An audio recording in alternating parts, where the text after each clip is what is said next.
in the court now where time stood still. Generations pass on the hill, prosecutors come and go, defense attorneys putting on a show. Old district attorney thought she was tight, came in to visit her tonight. They said justice was blinded by her sins. As the trial spun, no one wins. Endless trial like a river flows. Truth and lies, nobody knows. Corruption's grip tight as a vice. In this endless trial, we pay the price.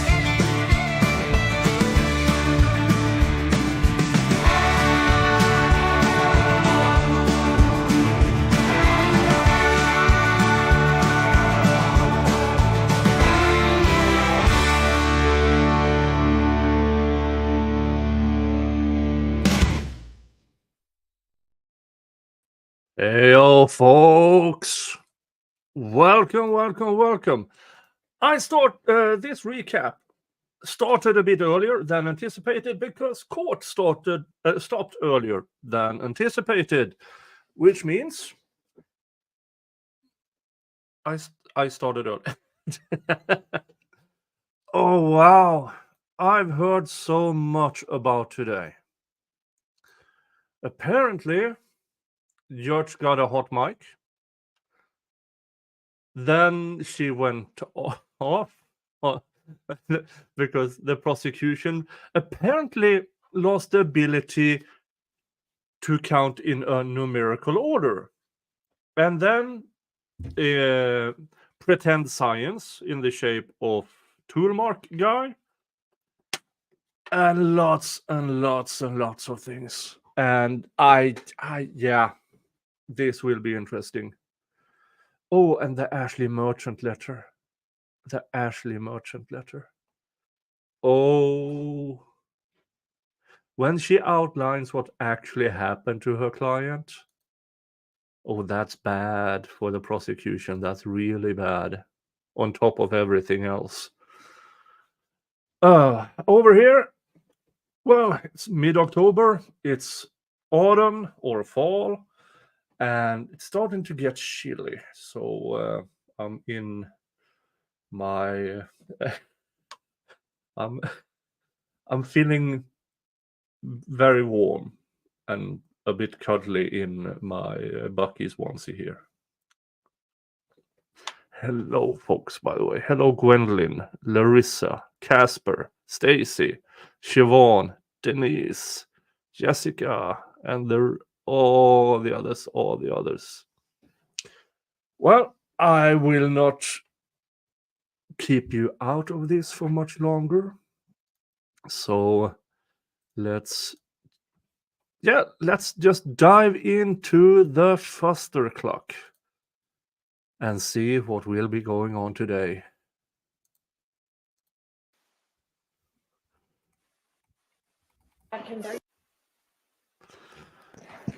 All right, Mr. Atkins, are you going to leave the discussion on? Yes, Your Honor. Okay.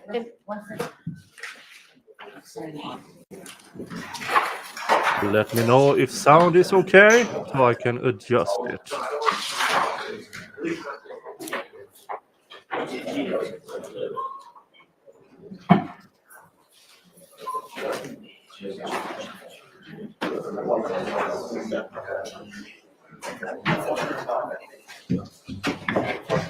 Okay.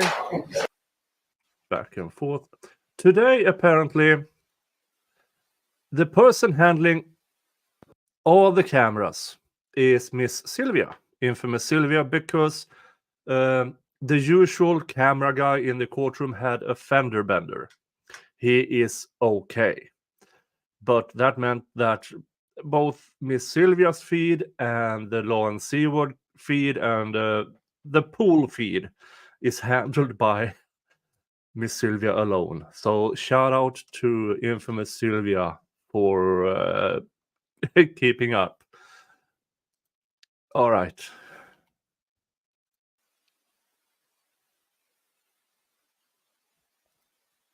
Can you tell us what exactly the state would want to present? Yes, Your Honor. Before the court, Your Honor, bench, I was speaking with defense counsel. My intent is to ask Investigator Griffin about speaking with. I'm sorry, Mr. Atkins. That one's out. Just don't use that one. Thank you, Mr. So with the first two. Okay. The court finished early today because apparently Mr. Nichols wasn't feeling well. So they had to end the jury part early. Then they continued for a bit, but they ended like maybe an hour ago or 45 minutes ago, some of the sort. Interviews that are September 26th and September 29th, I believe. I'm going to ask Investigator Griffin, did he go down to the hospital? Did he speak with Mr. Stillwell? Did he, and later on in the direct examination, ask him about speak with him September 29th? In terms of when I'm going to ask him something that Mr. Stillwell said is going to be in that November interview. And my intent is to be very general in terms of, I'm not playing any of the state video. I have no intent of playing video or audio recording, but I'm going to ask him, you know, what did he say happened in terms of the events leading up to it, where they go to the gas station, he goes inside, you know, who he's with, they're driving down the street, and then he hears the gunfire. And then in terms of who he identifies, I'm not intending on introducing any photographic lineups. I am intending on asking Investigator Griffin, and I was talking with Mr. Shard and read what he provided to court in the state about when he's asking him to identify individuals. Earlier in the interview, he asked him, you know, who did you see or recognize at the gas station? And that conversation kind of, you know, goes along. And so I'm not going to, from my intent is to elicit who he identified, like names. And I'm going to ask Investigator Griffin, you know. As people seen at the gas station. And I'm going to try to ask Investigator Griffin in terms of, you know, when you asked him that, were you, was it clear in the questioning whether, you know, to let it known it's not for certain he's saying, I saw them in the car versus at the gas station. So I'm going to ask him, you know, when. Well, he clearly says with regard to when immediately before the shooting, I saw the same red car. I could tell by the lights, but he doesn't say anything about who's in it. And we know it's at least a half an hour after. Yes, at least a half an hour afterward. Oh, that's not what the prosecution claimed yesterday, was it? How the prosecution laid it up yesterday, trying to avoid this is why they don't want to play the actual recordings, because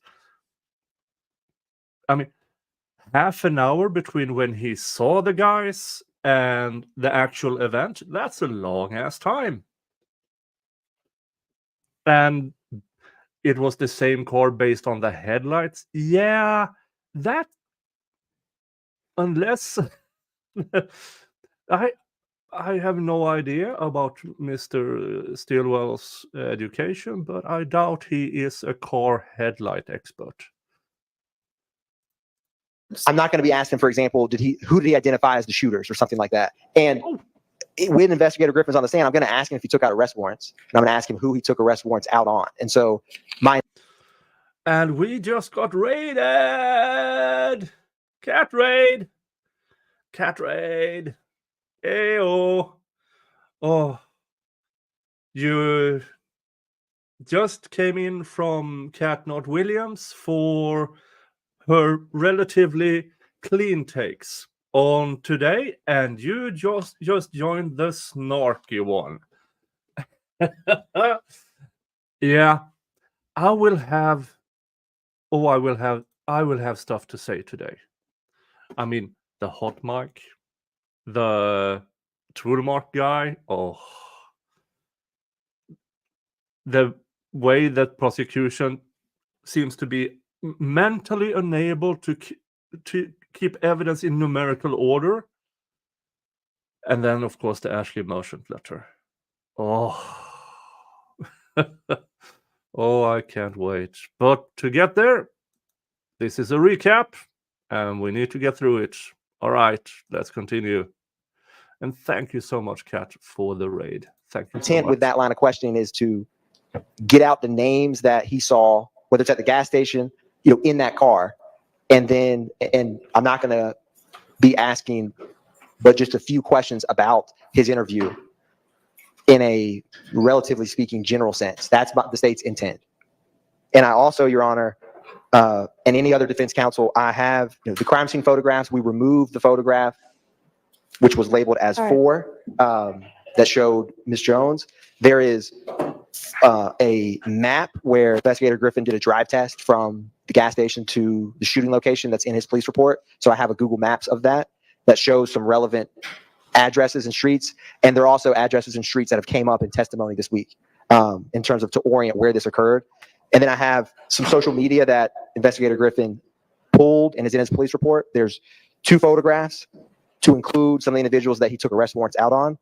And then I have, and this is what I was talking about the most with Mr. Sharp, and I won't speak for him, but there's in November 17th of 2018, and Investigator Griffin is aware of this, his police report that he wrote gets leaked on social media. I have removed all of the comments, and there's a lot of commentary or comments. This is after discovery has gone out in that case. And so I have a single post that has the Instagram handle, which is YFNBC_nutlife, the date, November 17, 2018. And then it has a picture of the discovery packet that this is Investigator Griffin's report. You can see his name actually in this police report. And I removed any comments or commentary on it. And so other than the crime scene photos, which I'm only going to publish a few. There's a total of 24, but I'm not publishing all of them. And these 2 Instagram posts, this map and the discovery packet leak, those are the exhibits that I will be tendering through Investigator Griffin. And are you going to ask? Sorry. Mr. Rev, Nick took the C out of his name. Yeah, there's no C word in my name.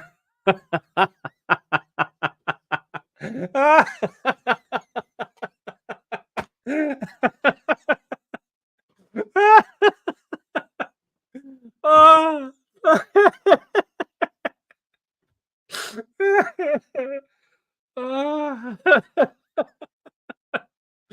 All right. Oh, that was funny. Oh, that was funny. Oh. Oh, wow. You guys are great. You know that? You guys are great. Oh. That I will be tendering through Investigator Griffin. And are you going to ask anything about a later recantation or establish through him who ultimately got convicted or anything like that? Or is that the entirety? So, Your Honor, I was telling this Mr. Sharp, I am not going to ask him about the recantation or insinuate because of the lack of clarity on that, that because of this leaked, that I'm not going to go down that line of questioning. Okay. I am going to ask him that one of the arrest warrants he took out was for the nickname Shell Kel, Kelvin Watts. Kelvin Watts was not indicted on the case. Investigator Griffin is aware of that. So I'm simply going to ask him at the very end of his questioning, did you take out arrest warrants on who? Did you ever come to learn if one of the individuals you took out an arrest warrant on was not indicted? But I'm not going to ask him about convictions or All right. trial. Okay. Mr. Sharp. I am satisfied with the plan as enunciated by Mr. Atkins, and I appreciate him talking to me earlier. I do have a couple questions All right. that I just want clarity on. Am I correct that we still don't have the original letter that was written? Yeah, isn't it weird that the letters that speaks to the state's case, oh, we found it, but not the other one. Isn't that strange? And Catnod Williams, you are so nice. Thank you for 10 gifted memberships. To Katrina Smart, PJ, Edwe, Bree H, Sir Frank Otter, Legalese, Forever Caddy Girl, Sushi Claus and Catnip, Pool Girl. Did I miss anybody? Stacy B and 403 is ready. Thank you so much. Thank you. That brings the total to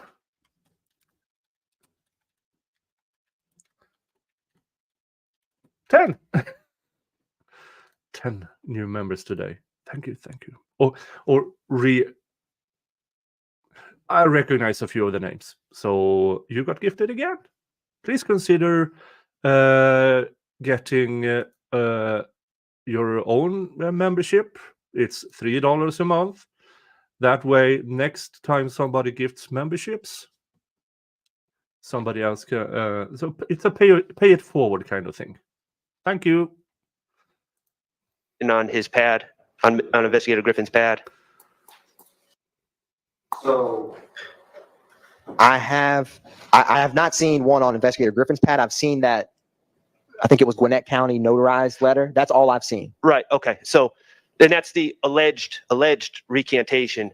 Right. And I'm not, if they don't have it, they don't have it. I get it. I'm just Are you asking. talking about like the earlier apology letter or Right. whatever, which, I mean, presumably it got sent to the family if that was the purpose of it, but y'all aren't using that. We're Right. talking about that anyway. Right. I was just, Okay. Okay, and Pink Slime gifted a membership to Christy B. Thank you. That gets us to 11. Now, I don't want to pause too much in this because this is really interesting. So, coming super chats and gifted memberships, I will address in a natural break in this stream. But thank you. I was just asking for clarity. Now, the other question, I'm a little confused about the social media post with the discovery on it, because and there's no evidence one way or another about whether my client has ever seen it before the discovery in this case. But I'm not sure if the state's planning on introducing that. What I remember seeing quickly when I was speaking to Mr. Atkins was everything was removed. I don't know what import that has. I get not having the comments. That it's posted by somebody whose handle is YFN Nutlife, possibly? I don't know. Mr. Atkins, I think there might be a relevance objection. So, Your Honor, it's multiple relevance points. For one, that is significant in terms of, and some of the other, there's other posts, some of which are handles that the state believes were involved in this incident. But I'm including just one. And number two, what has repeatedly came out in the trial and the state has asked questions about paperwork, snitching, how that gets out. And this is just a clear example of someone literally screenshotting a discovery packet and putting it to the public. Obviously the commentary is removed, but it's not favorably received. I should say that in terms of why it's significant for a number of reasons, given the testimony of witnesses in this case, in terms of what people say from the state's position to police and what people say kind of repeatedly in court or things of that nature. So it has a multiple relevance point from the state's perspective. Primarily the first one in terms of the handle of, again, it's part of that line of, that's the state's intent, back and forth. I get it. I guess what I'm asking is that a post where your graphics team, in an effort to work with me, removed like emojis and things from the? That's the underneath. Okay. I understand now. There's other versions of this that have Commentary. like the hawk or the bird and, death to rats or, basically taunting my client. And I wasn't sure if what they're introducing was on its own, a separate post, or they had redacted the threatening stuff. Okay. Are you so- satisfied now? Well, yeah, if this is what it was to begin with, then it is what it is. And I agree that the commentary on the side should be redacted. I just wasn't sure if we redacted the actual post. Okay. All right. Tammy, member for 4 months. Thank you so much for your continuous support. Says, Nick, you're awesome. Thank you. PJ Edward gifted a membership, paying it forward. 403 is ready, gifted a membership, also paying it forward. Renee Stevenson gifted a membership, paying it forward. Thank you so much. Thank you. Thank you.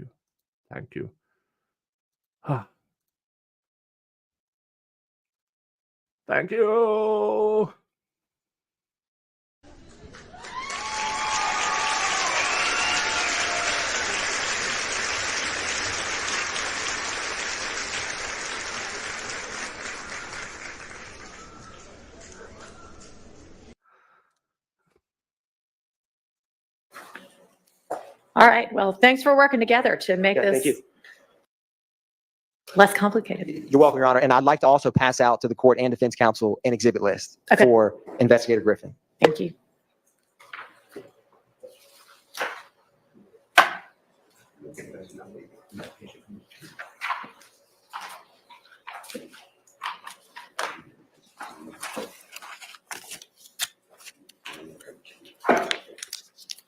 And Berta S became a member.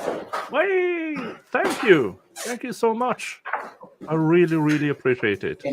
Your Honor, out of an abundance of caution, one other, there's no, in the entire statement, the November one, there's no one else on trial or Bruton issues but I think out of prudence, because it is, I'm asking him about what happened that night and who he identified, but a limited instruction that, that statement can only be, it's not a confession of a crime. So, but out of abundance of caution, I just wanted to think through if a limited instruction is needed to just anything that is said, would be attributed to only defendant Stillwell. There's nothing in what I'm asking Investigator Griffin that I think is on its face incriminating, but I just wanted to, express that with the court. I was thinking through it myself of what the Right, because you're not just having the are you not, is it correct that you're not just having the investigator say, Mr. Stillwell identified two people who he thought, or who he saw at the JJ's Chicken, in the red car?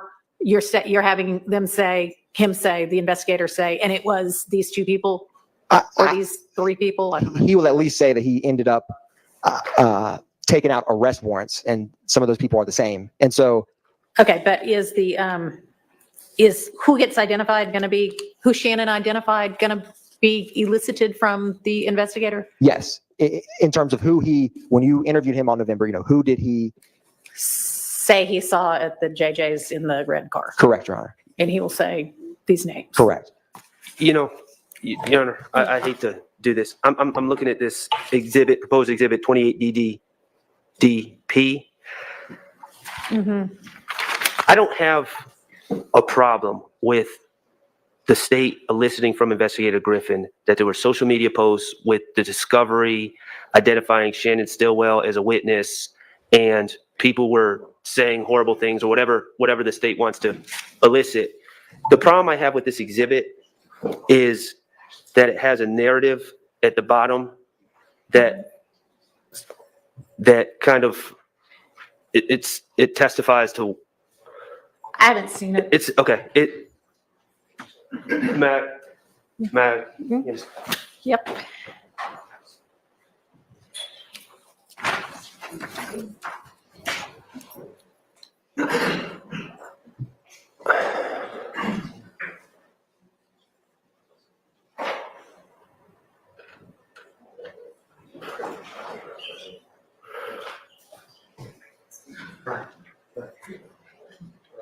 All right. They keep rolling in here. Where was I? Berta, yeah, thank you for becoming a member. Mahadi de Jesus, thank you for becoming a member. Berta gifted a membership, gifting it forward. Mahadi de Jesus, gifted, paying it forward. And Jessica with 5 memberships. Thank you all so much. And that brings us to 23 new members today. Welcome to the Viking crew.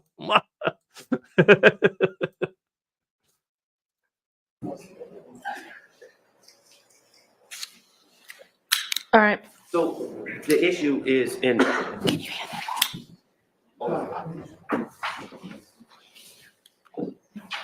the problem I have with it is when it gets into, when asked why he did not provide me with this information, first interviewed Shannon, Jackson advised he was concerned about retaliation against his family, particularly his grandmother.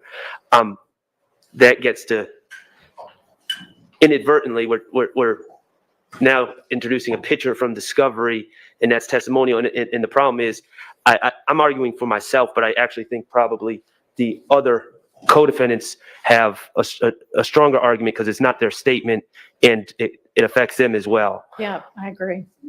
Your Honor, if I redacted the words, so it just has the, and I could ask Investigator Griffin, to elicit that in this post was contained, I'm not going to have, the jury won't see or read what's actually written. It'll be a photograph and it says Shannon Jackson, injured rear passenger. And then it has Investigator Griffin's, name, the case number, but that paragraph on the bottom, I can redact that. I think that's probably needed. Yes, if you Your want to use that. Yes, Your Honor. All right. Now, with regard to everybody else, there's a Crawford issue. So I'll hear what anybody else has to say about that. We are objecting on behalf of Mr. Williams to the admission. I've spoke also with Mr. Atkins before this honorable court began. He'll correct me if I'm wrong. He agrees with that too. So Mr. Atkins stated that he's going to request a limiting instruction. I have not done a limiting instruction. If you want me to do it, I will try to do it, but I don't know what a limiting instruction would say. It gets very complicated because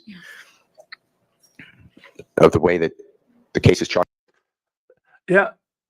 First of all, thank you to Army Nurse for your $2 super chat. Saying hi, Nick. Kat sent me here. Thank you, Kat, and thank you, Army Nurse, for your support of this channel. Now, what are they talking about? Well, this is one of these trying to prove they are a gang by showing that Stilwell was a victim of a crime. How do you proffer that to a jury? That, Mr. Stilwell was a victim. Boo! It must have been his fault that this whack job sped up, opened fire, and subsequently caused the crash that caused a life and injuries. But apparently, according to the prosecution, it's Mr. Stilwell's fault. So what the prosecution is doing here is not unlike, how do I say this delicately, blaming the rape victim. Saying, well, why did you have a skirt that short? Why did you drink that much? Why did you do that? And it's despicable, in my opinion. It is. And thank you to Steve for your $2 super chat. Ready for a fun recap. I hope I can entertain you. There will be stuff in this on this day that I will have lots of fun with. I hope I can have fun about it together with you guys.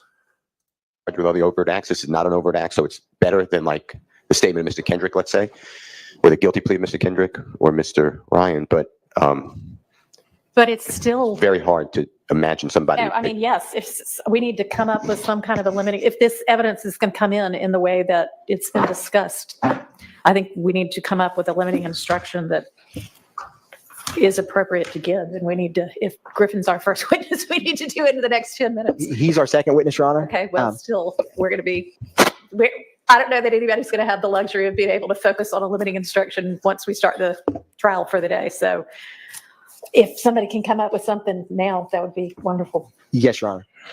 Mr. Hugh and the rest, I think, probably speak for the rest of the defendants. We join in that request as well. Well, Your Honor, we join in the objection, and we don't think that a limiting instruction is going to be able to fix the issue. So I just want to make sure, for the record, we object to this. Okay, thank you. Your Honor, I will work on crafting a limiting instruction that I think for the sake of both defense and state should be brief, because what he's stating, if that limiting, because he's not directly stating anything against any defendant in the courtroom, he's discussing people who are not in this courtroom that the state believes are not friends or part of in any way, shape, or form, any defendant in this case. I don't know what exactly would be gleaned against another defendant from what I'll be asking. Okay, well, I mean, the state must be presenting it for some reason to try to establish your story of why these defendants are guilty of the crimes with which they're charged, or you wouldn't be presenting it. So, Yes, Your Honor. I mean, that being the case, And I think it is to show your theory of the back and forth between the whomever, rival gangs. Correct, Your Honor. And so that concept, this tends to further develop and further establish that concept. And so if there isn't a limiter, then it gets considered against everybody. So there definitely needs to be some kind of a limiting instruction. And if it's not sufficient to let the jurors know what to do and not do, then, I mean, it has to be. Otherwise, we can't let the evidence come in this way. Yes, Your Honor. I will work on finding a Okay. limiting So instruction. how long provides- is our first witness going to take? Your Honor, I believe that first witness should be 45 minutes to an hour, Okay. at least is my Okay. prediction. Okay. Well, then I guess we'll take that witness and then take an early break and figure out the limiting instruction. Okay. Are we ready for the jury? And is there going to be any objection to the, I guess it's what, 20 you said, photos on the wreck itself? Now that that one has been taken out? That was the only one that there was objection to, I guess. No, not that All right. Okay. All right, let's get the jury. You have your witness? Hang on, and this is the. Yes. Okay. Okay. So 8. And if you came in from Catnot Williams, and if you've seen this before, we know there are a few objections regarding some photos today. But I Am Shout became a YouTube member, and then I Am Shout gifted 10 memberships, paying it forward in abundance. L. Allen became a member. Thank you so much. Thank you guys so much for your support. Thank you so much. Thank you, thank you, thank you. TF person? Okay. And the good thing about recap, keep forward. It's a gate intensive.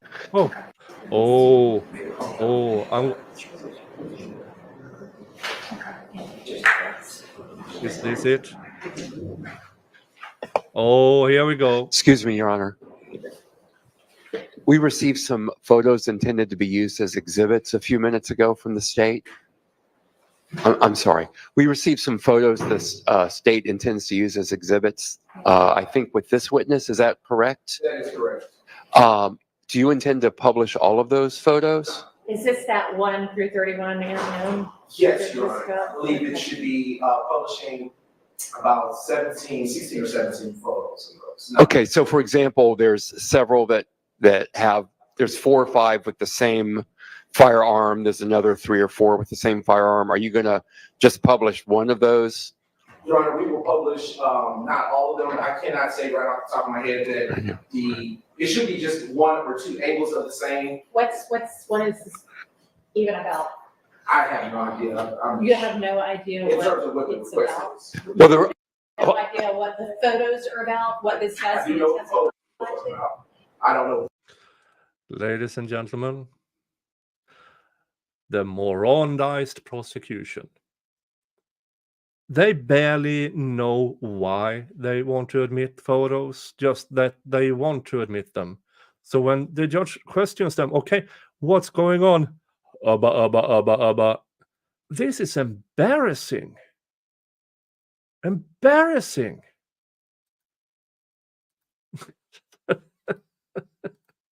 The request is about it. okay, I understand the request. Tell me what he's going to be testifying to. What is this about? What are the photos The of? photos are photos of the crime scene. Well, Which crime scene? There are all crime scenes in this case? I was going to say that, Your Honor. It's located at Confederate Avenue and Boulevard Avenue. Okay, South. and 17 is still a lot. Is this actually one of the overt acts, or is this This is an just? overt act. Okay. And if you are doing several pictures from different angles, is there some reason that the different angles are needed? Yes, because in some of the photos, some of the items that we were discussing are not captured. And so the angle will capture it in some pictures and not in some things in photos are I'll incidentally just there. try to do it, without belaboring anything, please. and let me also clarify, Your Honor, I'm not only objecting to the publication. Or, because you started out clarifying. So is there an objection? I'm sorry, I couldn't hear you, Your Honor. Sorry, that's my fault. I thought you started out clarifying. Are you now objecting? I am objecting to the admission as well as the publication of multiple images of the same firearm over, Okay, repeated. why don't you get with him and show him which ones you plan to, the publication of or the Both. admission of? Both, Okay. Your Honor, they're cumulative. Okay, this should have been done before now. Well, they just, Yeah, it should have been done before now. For instance, we had non-jury days where they could have gone longer if they wanted to. But no, the prosecution, hey, let's send this over this morning.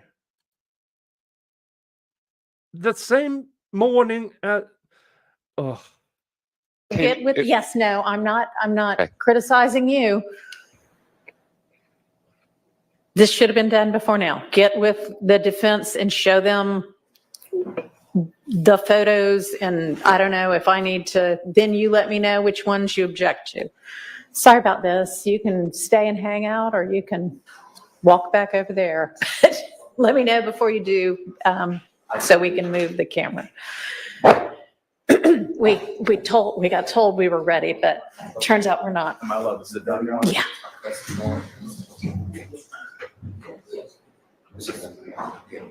$15, 31. So are you trying to? I'm not trying to do that. I'm only published. She has to make that decision, not you. I'm going to get just what I'm saying. There's going to be 15 photos that will be published. We are going to admit 31 in total. And these are the photos that will be published. Presuming, obviously. okay, so you plan on publishing 13, 15 photos published. I understand, but let's talk about specifically. You plan on publishing 31? Okay, how about publishing? Sorry about that, Ingram. You know, they, That's the opposite. But I don't get it. It's the opposite. Outside of that. Okay, wait a minute. Go back. have you seen the photos? Have you seen That's the true. photos? That's what he said. So like, when you see the firearm? Like, That's the serial number.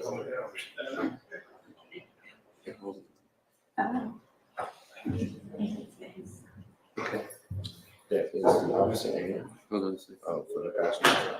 I believe that's the first one. Chloe Albert's Revenge. Welcome to the Viking crew. Oh, thank you. That brings us to 36, I believe. I need to start using a calculator for this. Thank you, Chloe Albert's Revenge. Okay, I'm gonna object to that. That's fine. I want you to come. One's fine.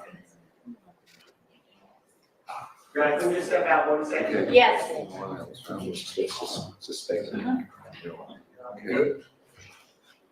So my point, I picture that 15, the last one. That's the black. What are those little things? You want to consider I'm right. that hoodie, but you can't really tell us what you're there for. You don't have one picture of your client's identification. That is.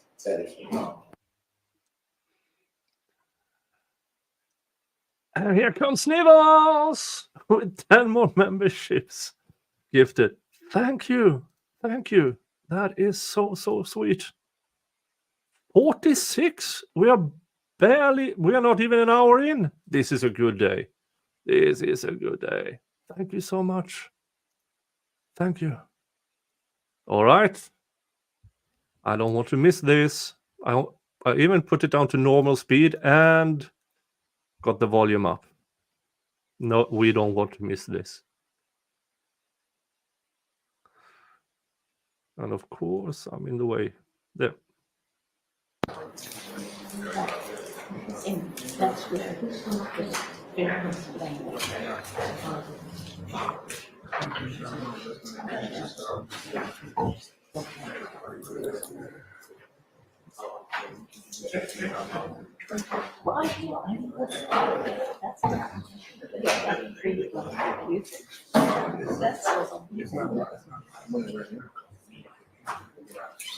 Oh, yeah. Why is okay, all right, so that's it. So did they do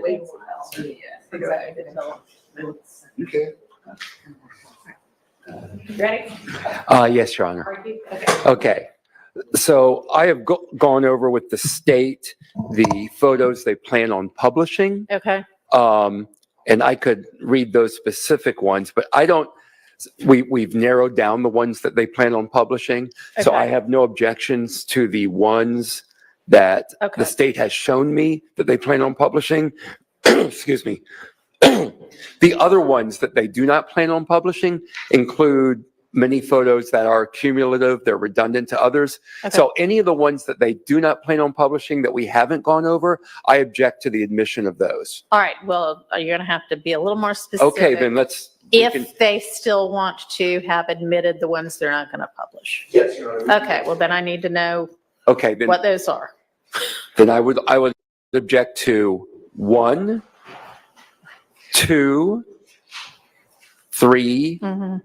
4, 5, 6, 7, 8, 9, 10, 11, 13, 14, 15, 16, 17, 18, 20.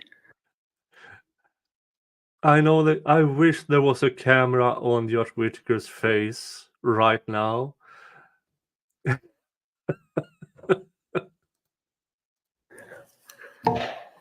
22, 24, 25, 28, 30, 31, and they went through 33, correct? No, it was 31. 31. All of these are not human. These are not human. Okay, and so what they are gonna publish then is I could, 12, 19, 21, 23, 26, 27, and 29. that's my understanding, Your Honor. Okay. Your Honor, that would not be correct. Based on Okay, which ones are you gonna publish? state intends to publish. It's not hard to count, folks. Now, once you get to math, once they get letters into it, yeah, you can have issues. But counting 1 to 31 should not be difficult. Can we agree on that, folks? And once you learn that, you also know how to put them in numerical order to make it easier. I mean, that's what you assume people knows. Oh boy. Publish 2, 31, 3. Oh my God.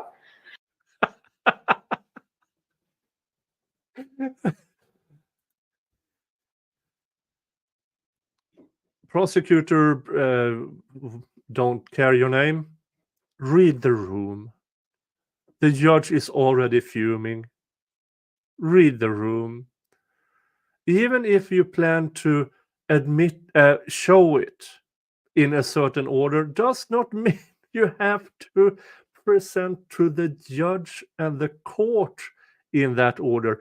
Numerical order is perfectly fine. Oh, Prosecutor Brown. Okay. Let's go back. This is so good. Which ones are you gonna publish? State intends to publish 2, 31, 3. Oh my God. So could you do them in order, please? 2, 3, 5. Your Honor, the reason why they're like that is because they are organized by how they will be published, but I can go through. What are they going to be? 2, 3, 5, 31, what else? Sure, there are 2, 3, 5, 31, 9, 10, 21, 29, 12, 27, 26, It's crazy. 19, and 23. Okay, let me put those in an actual order that makes sense. Give me.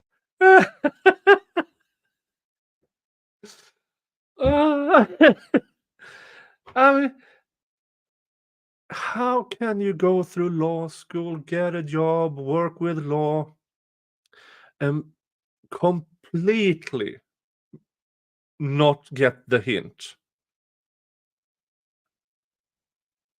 And he kept doing it, pissing the judge off even further.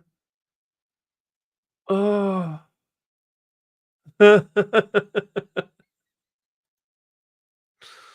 A second to rule on.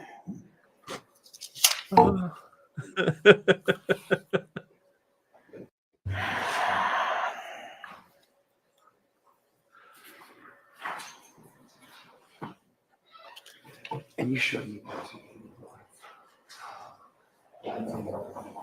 Okay, and so one. Okay. So, Your Honor, I'm sorry. So Then, you would object to whichever ones are not publishing? yes, Your Honor. Okay. As cumulative or what? As either cumulative or not relevant. I mean, I need to sit down and look at the actual photos they sent this morning to be more specific on those. My concern is that there are multiple pictures of the guns, and I do not want the multiple cumulative pictures of those guns Pull them all going up on the back. screen so we can all look at them at the same time. So what does one show? Why is one needed? State does, just one second, Your Honor. She's a version of the intended publication. Prosecutor Brown, I'm sure you're a decent guy. I hope you are.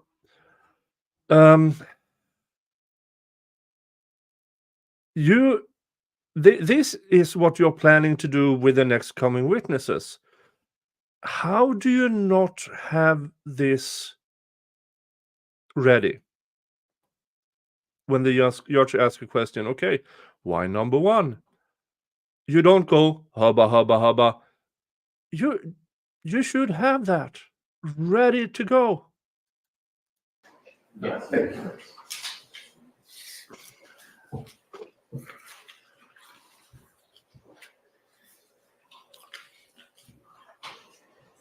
The state doesn't intend to publish one, excuse me, Your Honor. Okay, all right, stop. My understanding, I just wrote down I know that. Correct. Because I got which one, but you intend to tender them. And so and there is an objection. And so I have to rule on whether I'm going to admit them. Okay, so I'm only going to be asking you about the ones that you intend to tender but not publish, because there's not an objection to the ones that you intend to publish. So tell me why the ones that I'm going to ask you about are both relevant and not cumulative, why you need them. As to the state's exhibit number 1 that the court asked about, this is a crime scene photo that shows another yet angle of that particular area where they stopped. It could be helpful to the jury if it becomes an issue about where in fact the cars were positioned. Okay, I don't know what this crime is about. So, and this is the very first picture that I am seeing of it. So what happened? What was the crime? No problem, Your Honor. This crime scene was started off as a traffic stop because of a traffic violation. Okay. That the officers observed a failure to signal. After which the officers then went to pull over the car after activating their emergency lights. They in fact did so. And upon stopping, the persons contained inside the vehicle, who were later identified as Mr. Martinez Arnold and Demonte Kendrick, then stopped their vehicle for a brief moment, did some fidgeting, then took off at a high rate of speed in the area going on to the 20, going 20 eastbound. Excuse me, I'm sorry to interrupt. Can the witness be excused while we go through Yes. this? Go ahead, I'm sorry. All right, so if y'all can avert that camera, thank you.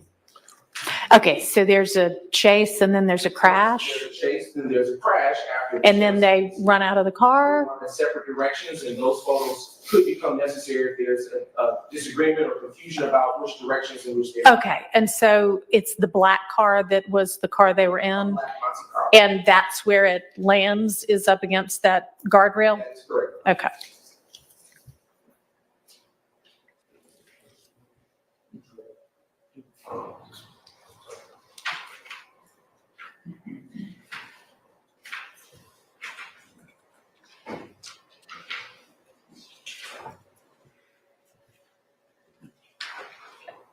Okay, well, 1 and 4 honestly look like the same picture. And, Your Honor, as I'm looking at it, if the court wants me to remove 4, I can do that. It's the same damn picture.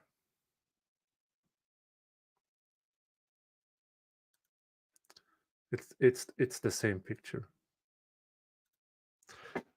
But when I'm preparing for my cases, I have my trusty old board, or I can actually do it nowadays on the screen. I go through each. If I have to use photos, I go through them all, every single one of them. First of all, to get rid of duplicates. You don't want to embarrass yourself in front of opposing party or in front of a judge by not removing duplicates. And then relevance to, is this relevant? Is it necessary? Can I make the same argument another way? Now, if I use, for instance, they have here a crime scene. Okay, crime scene. Okay, what photos depicts the crime scene best? And duplicates in this case is just bad lawyering. It's just simple bad lawyering. I mean, go through them, put them up in front of you so you can see, okay, done, done, done, done, done. There they are. Yeah, it's as Rasler's mom checking your work. Yeah, check your work. So you don't look like a fool when it comes to, well, I don't do trials. I do negotiations, mitigations, and stuff like that. But I still need to be prepared. I still need to make my case. I would be embarrassed to be caught with a duplicate. And this isn't the first time in this trial this has happened. It's not the second or the fifth time. They are constant. It's a constant. It's apparent that the prosecution, they have 5 ADAs in place in court. We don't know how many assistants they have in the background.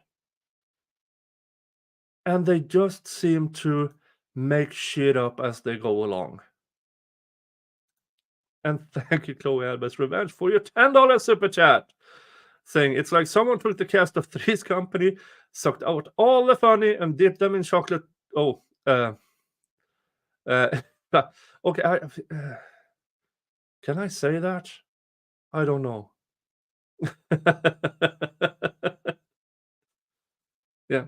And it's also bad for the defense, because how do you prepare for stupid?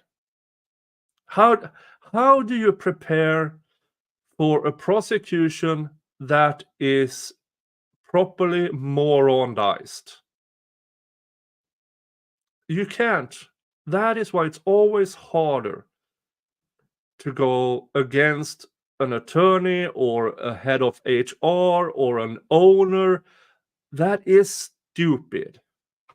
Because if you have a trained party opponent, you know what to expect. There's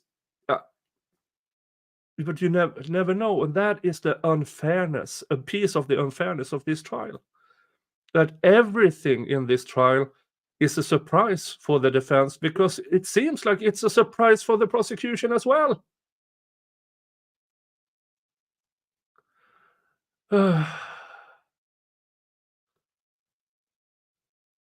And this is a top-down problem. They do it because the top approves of it. And that top is, in this case, Orny Willis. It's infuriating. It's a waste of time. It's a waste of money. Waste of resources. I do not have a problem doing that. It is not what the court wants or doesn't want. Although the court does want attorneys who know how to try a case. Ooh. But my rulings are based on the rules of evidence, okay? So is that the same photo? It is not the same photo. Is it almost the same photo? In my estimation, no, Your Honor, because it's a closer view and it gives more perspective as to what is in that photo. Which one do you want? The state would be fine with having photograph number 1. Okay, so 4 is out. Are you withdrawing 4 or am I ruling 4 out? State can remove 4. Okay. I'm gonna let 1 in, so then the next one would be 6, which is you can see the license plate fine in 5. You don't need 6. You can withdraw it or I'll rule it out. State can remove 6. Okay. 7. It seems like he finally caught on. But she actually has to spell it out for him to get it.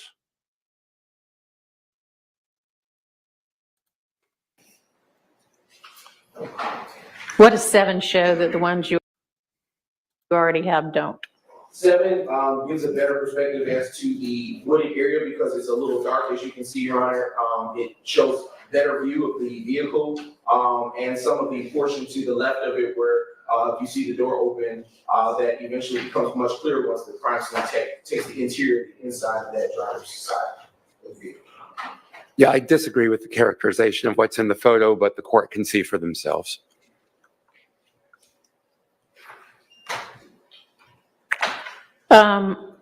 You don't need 7. Cumulative.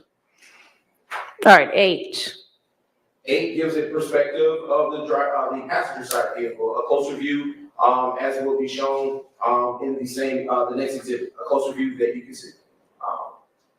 It's much clearer. Okay, wait, the next exhibit, meaning what? Exhibit 9, it kind of is the same type of profile for the. All right, 9 is the driver's side of the car. Yes. And so, I'll withdraw my objection to 8, Your okay, Honor. so 8 is fine. Okay, what does 11 show that 9 and 10 and 12 do not? 11 shows, Your Honor, the inside door of the vehicle. You can see inside the side panel where the pocket is, whereas in 10 you don't have that opportunity. And is there anything significant in the side pocket? Just the things that are in there that we expect that the officer can say that he saw multiple items in plain view. Anything of significance? I would say no. If you don't want the state can do without 11. All righty, you're withdrawing 11. 13. 13. This shows that the car is on because as you can see in 13, the radio was there, the keys are still in the ignition. It provides context as to the fact that this vehicle was in fact still left running. That's all in 12 as well, Your Honor. Mm-hmm. Seems to be. It's not clear, as clear as it would be in 13, Your Honor. That is the reason for that publication, purpose for that being a part of this. Then do you want 13 instead of 12? No, 12 is more important than 13 because. All right, I'll let 13 in. Then we have 14. What's the point of 14? 14 is a closer view of the keys being in ignition. We can withdraw it. All right. 15. The state is in this photograph. It's a direct photo of the firearm that was located within the car. If in fact this is to be admitted, Your Honor, it could show a better perspective of this firearm. Which Is it not pretty well shown in 12? The entirety of it is shown in 12. Okay, that's fine. We can withdraw 14. All right. That was 15. Excuse me, 15. As is the case for 16. All right, thank you. And then 17? 17, we can withdraw it. All right, 18 shows the back seat. Yes, I believe we already agreed to withdraw that. Okay. From publication, so that is All not right. necessary. Withdrawing it from, are you not going to tender it for admission? Excuse me, will not be seeking to admit that. Okay. All right, and then 19 is 19, there's no objection to 19. So 20, you're actually able to see who yes, who it's of. So I would think that one is fine. 22. Where did that come? Oh, that's just a close-up of what's in 21?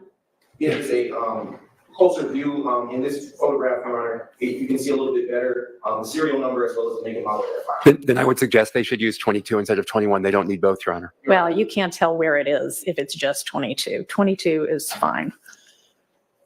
24 is the trunk. Yes. Why?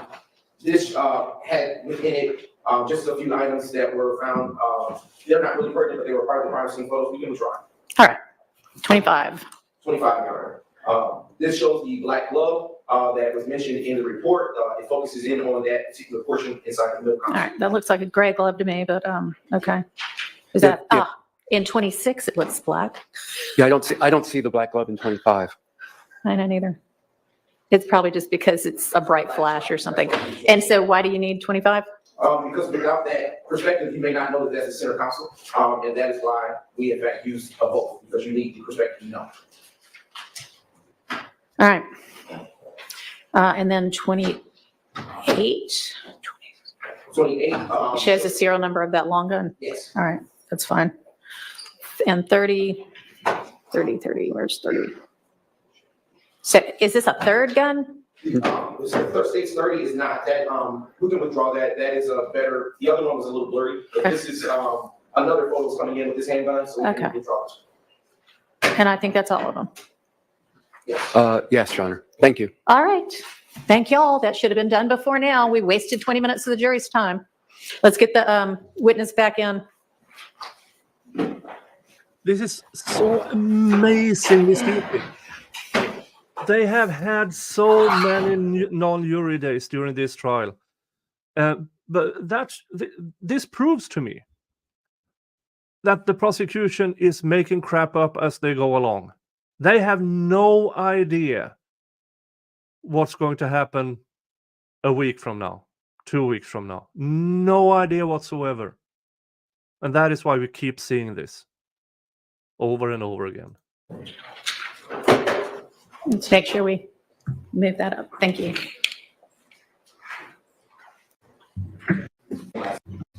Yeah. Jury's in. Employed with the federal government Bureau of TY. Good morning. Your first initial's fine. All right. First initial J, last name Dougherty, Dougherty. Good morning, Mr. Dougherty. Are you employed? Yes, sir. And where are you employed? I am currently employed with the federal government Bureau of Alcohol, Tobacco, Firearms, and Explosives. And what do you do in your current status as an employee of the federal government? I'm a federal agent tasked with criminal investigations. Okay, how long have you worked in that capacity? I've been there with the Bureau for about almost 3 years. And I'm going to And, fill up were you employed prior to my. your employment with the the Alcohol, Tobacco, and Firearm Explosives Department? Yes, I was. And what was your employment? I was employed with the City of Atlanta Police Department. And in what capacity did you work for the City of Atlanta Police Department? I was a sworn officer. Okay, and if you could just talk into that mic, everything is being transposed. Is that better? Thank you. And how many years in total were you employed with the Atlanta Police Department? I was employed with the Atlanta Police Department for approximately 12 years. And when did you begin with the Atlanta Police Department? I began in 2010. And when did you end? I ended about 2022. And were you post certified during your entire time with the Atlanta Police Department? Yes, I was post-certified. What was your official title prior to leaving? Prior to leaving, I retired out as a sergeant. And did you often work with a partner while at the Atlanta Police Department? Yes, I did for some of my career. Please tell the ladies and gentlemen of the jury who that partner was. My partner typically was a C. Munson. And how often would you work with him? I probably worked with him approximately 5 years on and off between different units on the department. And I want to direct your attention to the date of Tuesday, October 1st, 2015. Do you remember working that day? Yes, I do. Okay. And what shift were you working around about that time?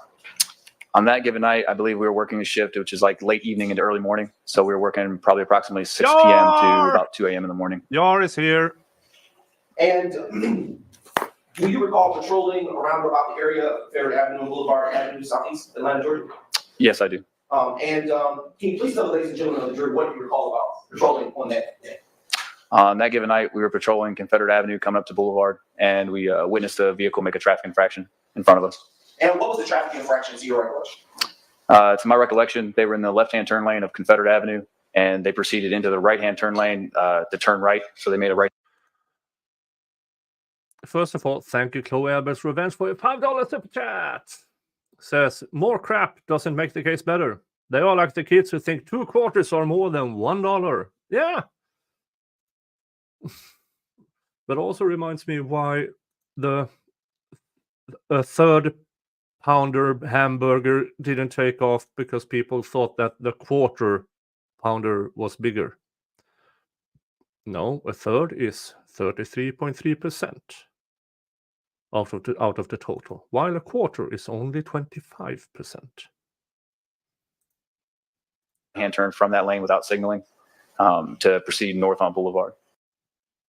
And at this time, when you're observing this traffic infraction, are you in a marked patrol vehicle? Yes. And are you also in uniform? Yes, we're in clearly marked Atlanta police uniform. And when you saw this traffic infraction, what, if anything, did you do? Well, let me ask this question. Who's driving?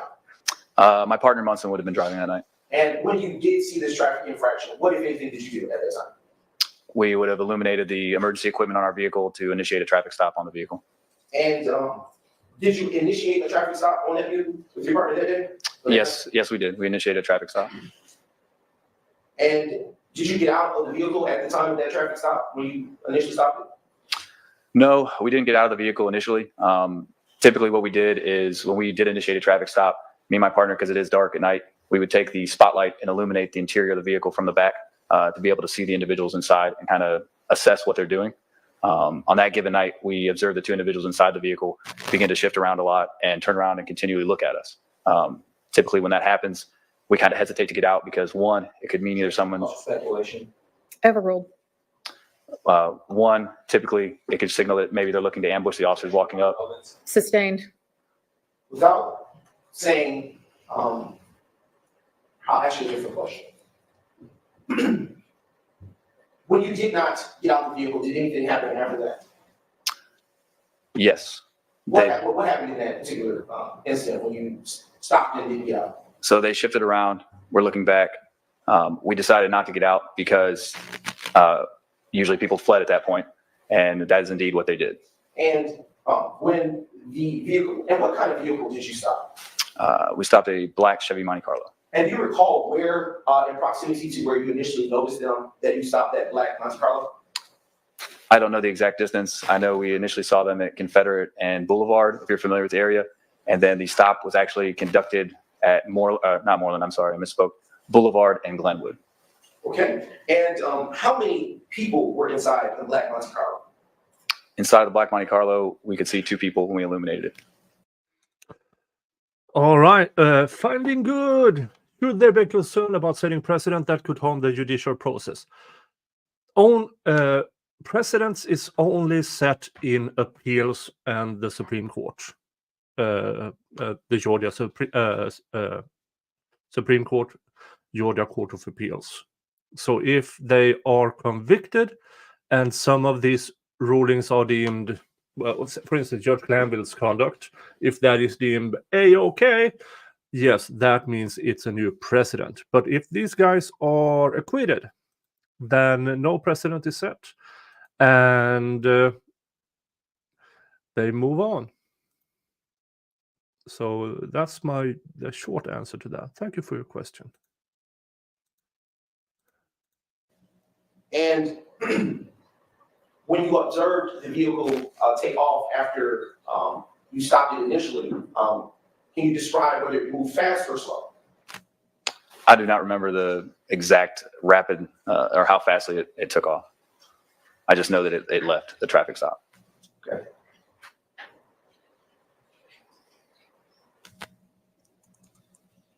Did you follow after the vehicle when it left the spot where it initially was stopped?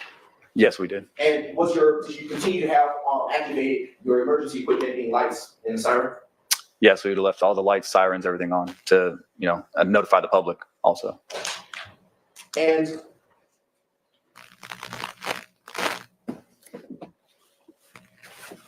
prior to leaving, in what direction did the vehicle travel when it left from the stop that you initially made of the vehicle? It initially continued north on Boulevard towards I-20, where it made a right-hand turn onto I-20 eastbound and picked up speed to get onto the freeway. And as the vehicle is taking this path, are you able to observe any movement or anything inside the vehicle? Yes, a black glove, or what appeared to be a black glove, went flying out the passenger window. It was merging onto the freeway.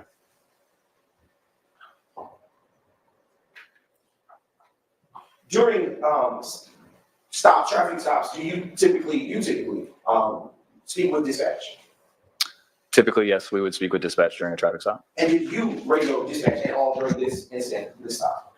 I did radio dispatch. And what did you communicate with dispatch? I would have communicated with dispatch to stop and that we had one fleeing from us.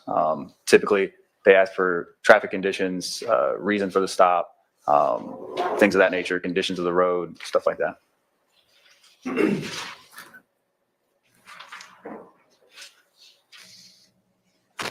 During the time that you were speaking with dispatch, were you ever contacted by Unit 2697? I would have been contacted by the supervisor. I'm not sure 100% which supervisor it was. Okay. And what, if anything, were you advised to do in the course of your pursuit? Objection calls for hearsay. Affecting the listener, Your Honor. Can you ask it a different way that doesn't call for hearsay?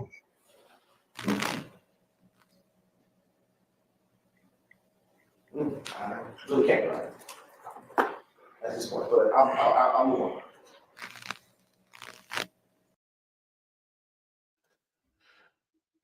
And he can't rephrase. So he just moves on. Was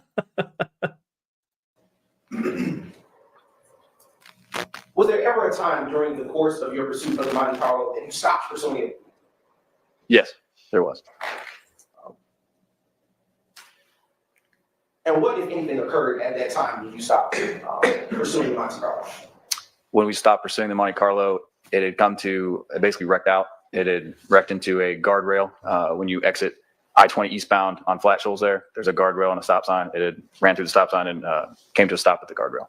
All right. And when it stopped at this guardrail, did the occupants remain inside or did they do anything else? At that point, the occupants jumped out of the vehicle and began to flee on foot. In which directions did the occupants? Okay, I'm already bored. Let's skip to cross-examination.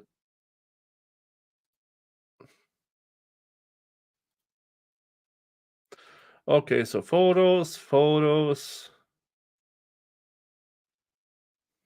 Mr. Stillwell in only. Okay, they had a break. Mr. Stillwell in only for the offense. Okay, so jury's still out. They are I missed this part. Offenses for which he is charged.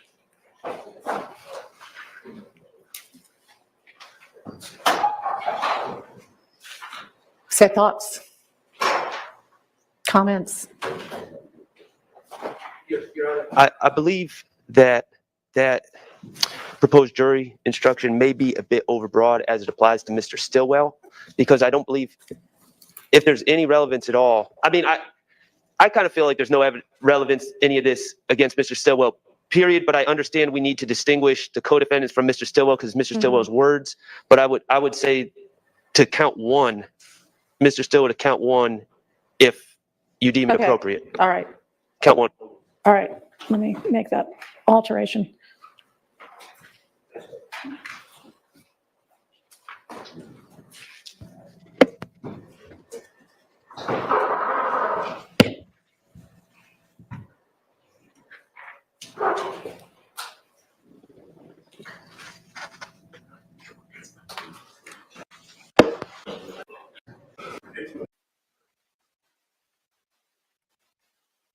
Or that evidence is admitted against some parties and not others, and for some counts and not others. When this happens, that evidence may be considered by you, the jury, only as to the party against whom it is offered, and only for the count for which it is offered, and not against any other defendant or for any other count or purpose. During the testimony of the next witness, you are going to hear about statements made by defendant Stillwell, also known as Jackson. You are to consider those statements only against Mr. Stillwell and only as to count one. You may not consider those statements in any way in determining the guilt or innocence of any other defendant in this case, besides Mr. Stillwell. And I can add again the any other count if you'd like that said again. That's actually a really good instruction. That one I hope they remember. That they can't blur the lines between the defendants. If something is said against a specific defendant or for, it can't be used against the others. Well, statements. You may not consider those statements as to any other count. And you may not consider those statements in any way in determining the guilt or innocence of any other defendant in this case besides Mr. Stillwell. Okay. May I approach with a matter? It Yes. has nothing to do with the case. Yes, and everybody can go ahead and use the restroom. Your Honor, may I just make sure that we maintain, on behalf of Mr. Nichols, that we maintain our objection to the admissibility of this evidence? At all. Yes, thank you. And also, I think I speak on behalf of everyone else that they maintain their objection on the admissibility of the evidence. Does everybody else? Yes. Okay, sure. Okay, yes. Hello, Hella. Hella, stop by. Hella as in excited utterance. She runs a really, really good YouTube channel and she is my friend. I would appreciate it if you, after this stream is done, you go over and subscribe to her. Thank you. Let's skip ahead. Oh, come on. Here we go again. For everybody, yep. Yes, yes, yes, yes. All right. Is the jury ready? All right, do y'all have your next witness? All right, you want me to do the limiting instruction, I guess, before we call him? You can, no, that's gonna come up towards the end of my, Okay. it's up to the court. Mr. Shart, do you want, and everybody, defense, do y'all want me to do the instruction before the witness starts testifying or just right before he gets to that part of his testimony? I'm fine with it before it says. I can't hear you. What? Go ahead, Mr. Your Honor, would you do it with the state signal to the court and you do Sure. it right Yeah. before the targeted testimony? Yeah.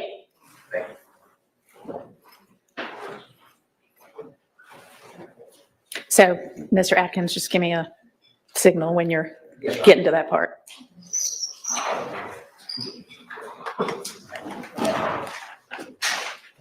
Make sure you give me your example.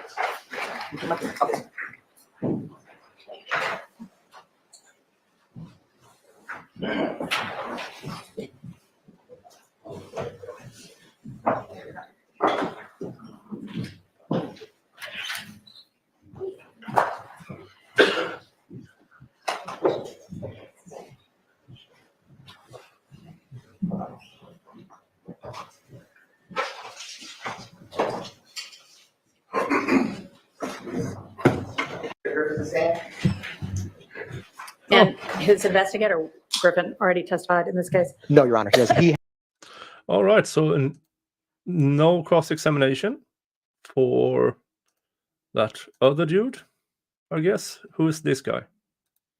has not. All right. So he should be sworn in. Mr. Griffin. Yes, sir.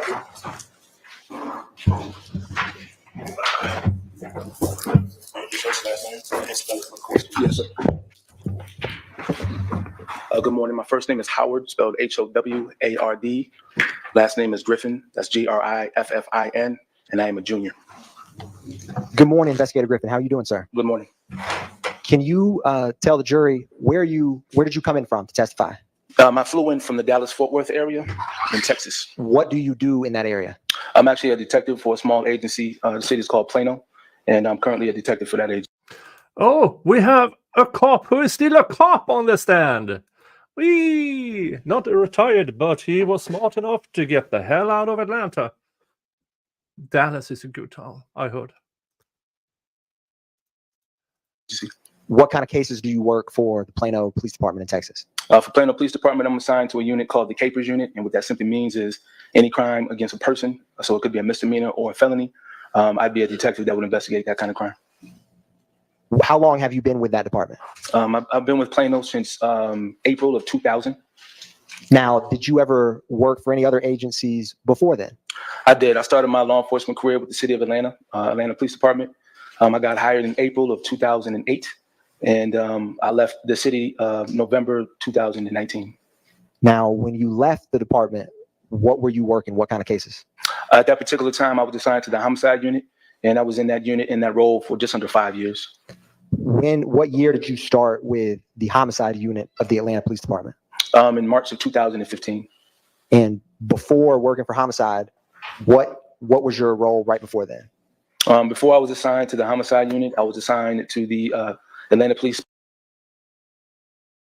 All right, let's see here. Nick, any chance you can make a YSL trial parody of the USS Make Crap Up?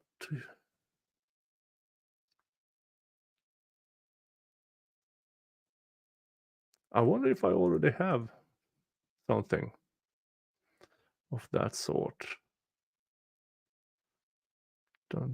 Well, we have the illusion of Quest on Little Mike here.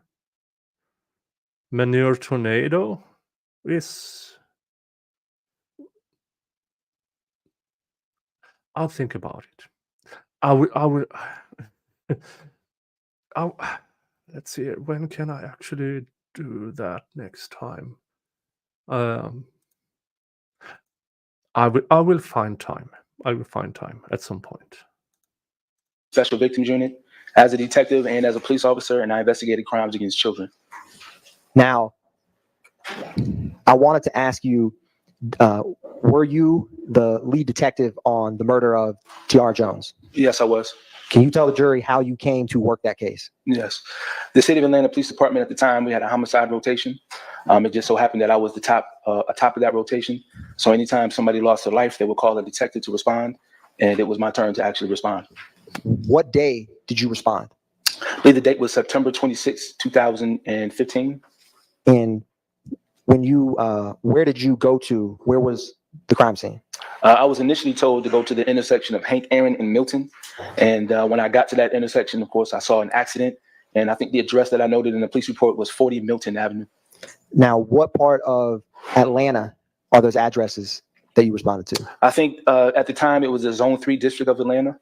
So that would be more like southeast of the city.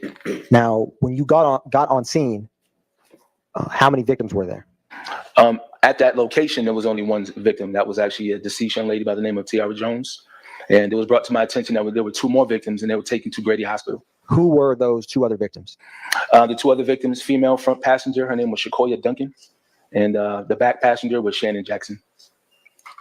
Now, Detective Griffin, I want to approach you with what's been marked as 1 triple delta papa through 24 triple delta papa.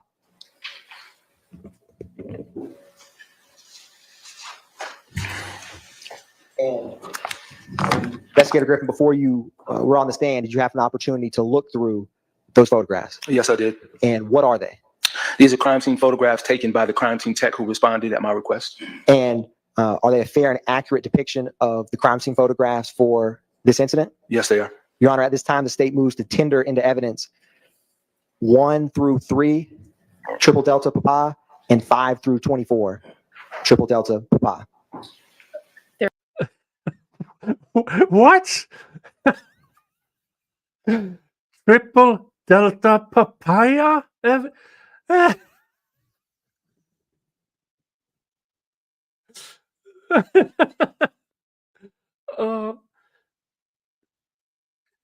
there are so much garbage evidence in this trial. They had to go through the letter D 3 times, and now, or does it say papa or papaya? I don't know.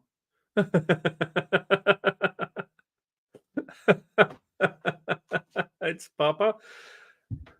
Papa, where are you now?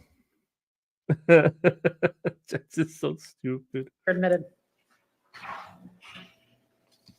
Now, Investigator Griffin, it's going to come up on the screen before you. I'm going to publish and walk through a few of these exhibits. Okay. You also got a couple options behind you. You got a big board there and 1 behind you. So whichever one works best for you. Thank you. Yes. So I'm going to publish 1 triple delta papa. Papa. Triple delta. Now, Investigator Griffin, is this the street that you were mentioning, Hank Aaron and Milton Avenue? That's correct. That's the intersection that I was assigned to go to. I'm going to publish the next exhibit. Can you describe for the jury what we see in this exhibit? This is an overturned vehicle operated by the decedent, Ms. Tiara Jones. I forget the year, but it was a green in color. I think it was a Mountaineer, Mercury Mountaineer. Now, when you first responded, did you know any of the facts and circumstances behind what happened?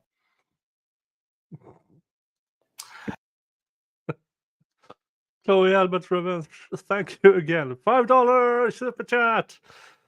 Says, I'm starting to think it's way too easy to join the APB. Like maybe you post a hashtag on Instagram and then just count off the first 100 likes.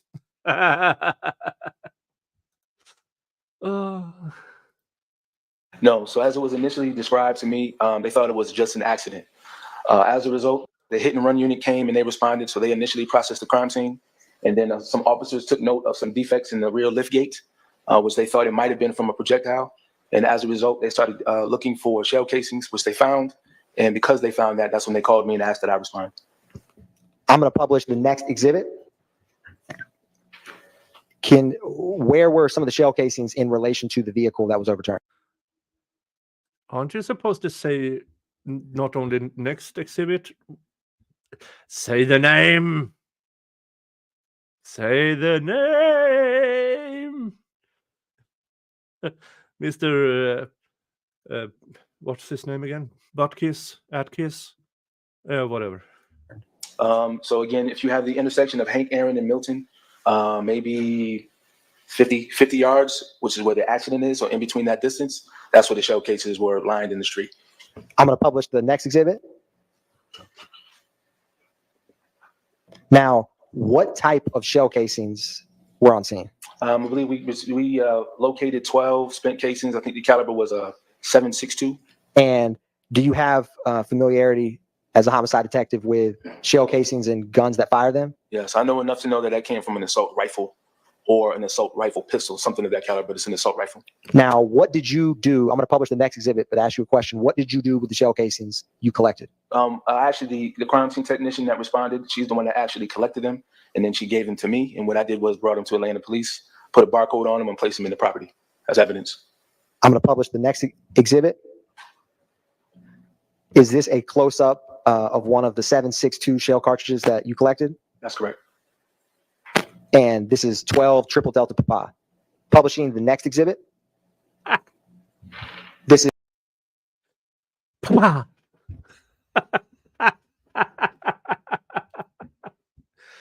Papa. is 15 triple delta Papa, and going to publish 17 triple delta Papa. Papa. 19 Papa.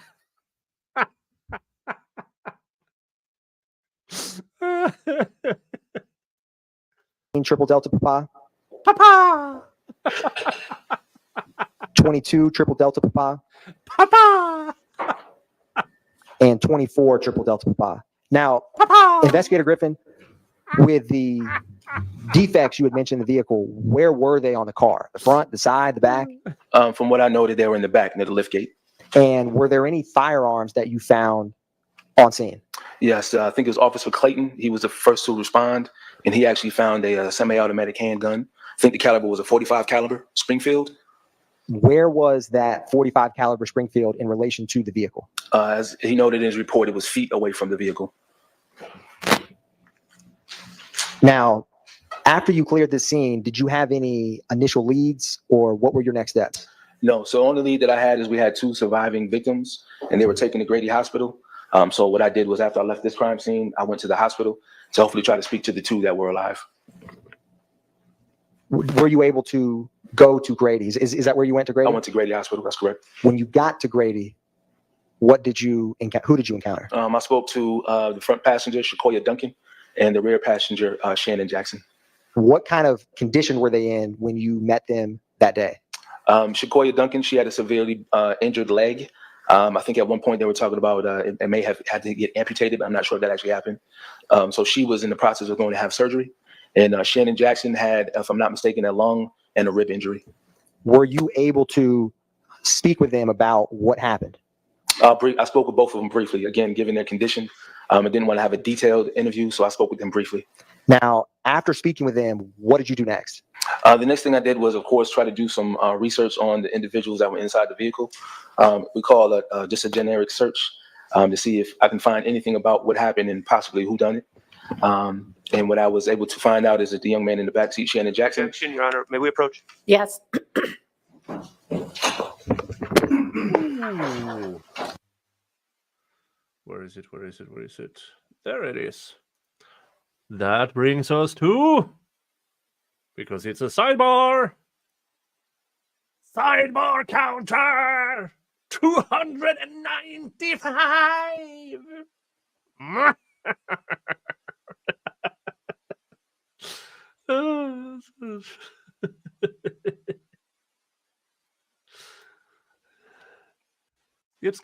Skip. Whoever, Investigator Griffin, when you worked homicides in APD, did you ever consult with the APD gang unit? Often. What were the circumstances when you would on a case you were working? The way that our department was worked.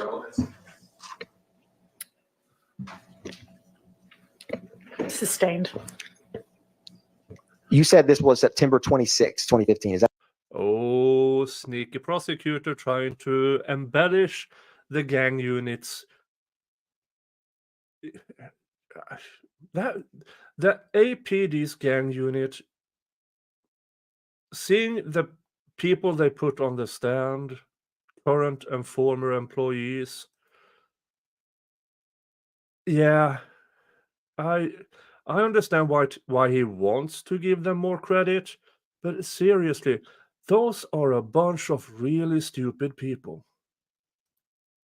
Is that correct? That's correct. Did you ever have any consultation with anyone in the Atlanta Police Department gang unit to assist you in this investigation? I did.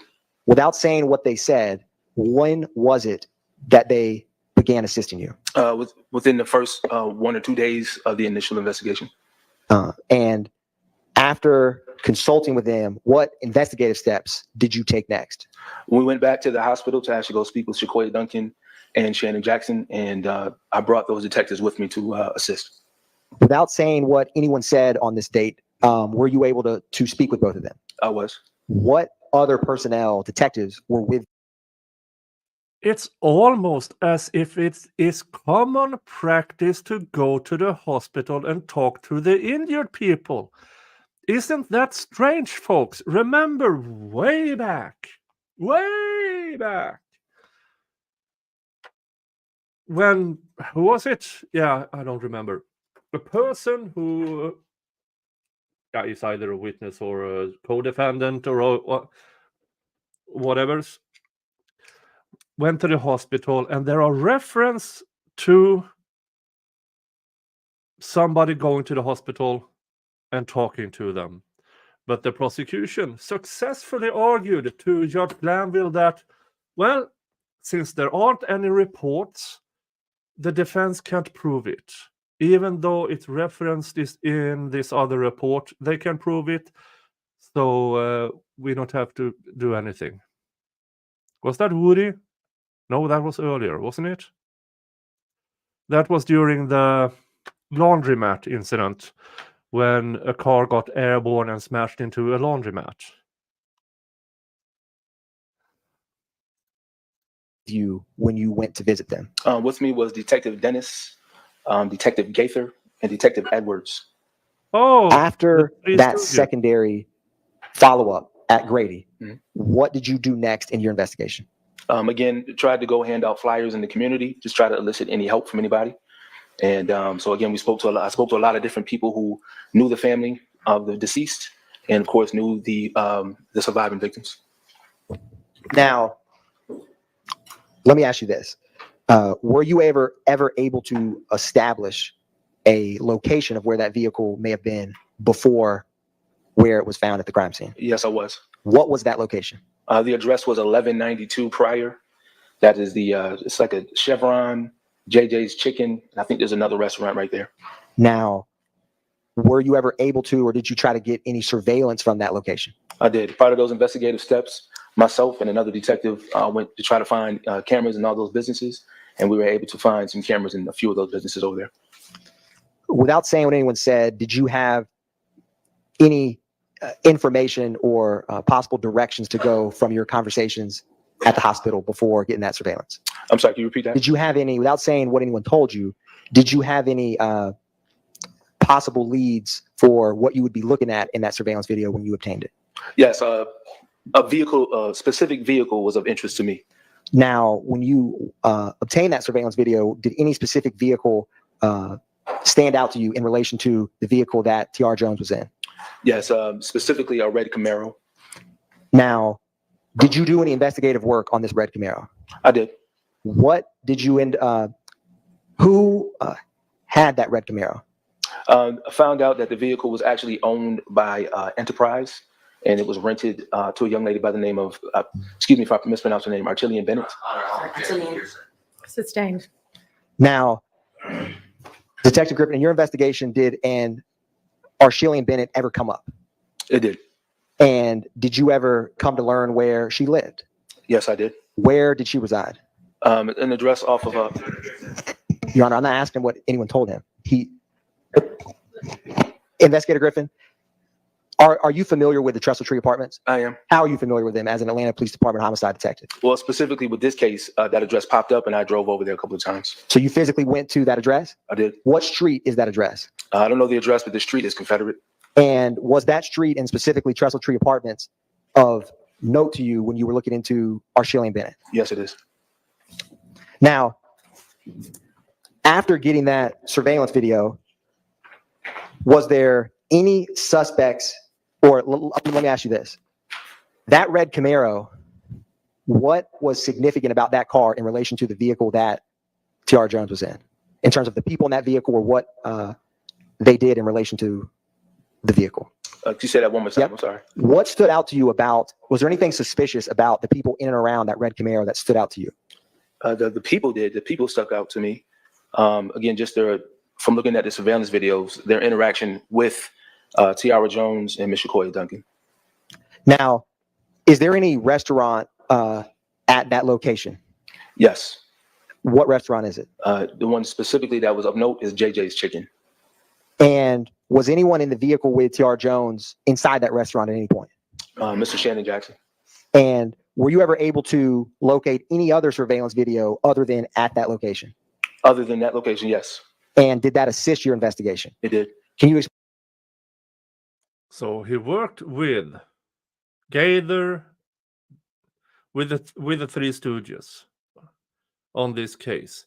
He actually went and got surveillance video, and he wrote about it in his report. He actually worked as a cop, not just a cop by title. explain for the jury how it did? Well, I got a direction of travel that Tiara Jones went. So what I did was drive that route that was explained to me.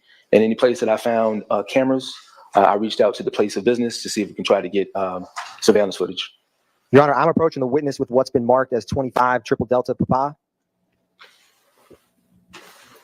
Investigator Griffin, do you recognize that? Yes, I do.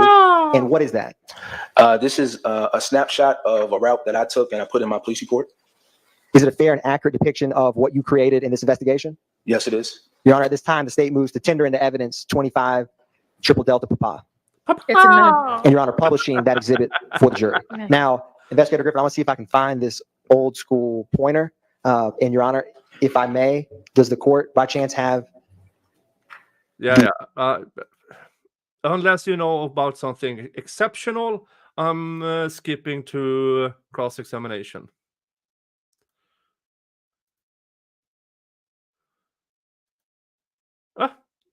Mr. Shard.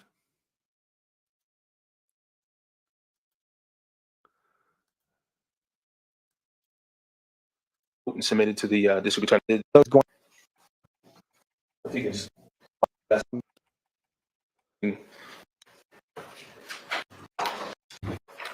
All right. May it please court, Your Honor. Investigator Griffin, Yes, sir. good morning. My name is Max Shard. I represent Shannon Stillwell, okay? Good morning. Good morning.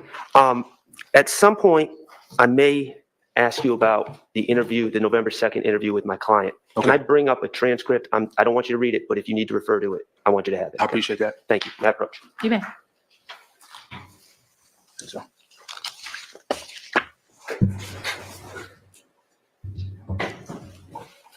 Investigator Griffin, you spoke to my client 3 times in regards to this incident, correct? that's correct. I did. All right. And you viewed him as a victim, Yes, absolutely he is. and you still view him as a victim. I still do. Okay. And on direct, you said you try to be relatable. Mhm. In these interviews that are all recorded, you treated Mr. Stillwell with respect, did you not? I believe so. Okay, and I appreciate that. Mr. Stillwell treated you with respect, correct? Yes, he did. Okay. You tried to be kind to Mr. Stillwell. Yes, sir. I want to talk to you about the facts as you understand them based on your investigation and what Shannon told you in an interview. Yes, sir. We're talking about Miss Duncan, Miss Jones, and Shannon Stillwell, who you referred to as Shannon Jackson. Yes, I apologize if that's No, not. that's fine. That's fine. In a gray SUV, correct? I think the color is actually green, but Green. Okay. it can be mistaken as gray. Okay.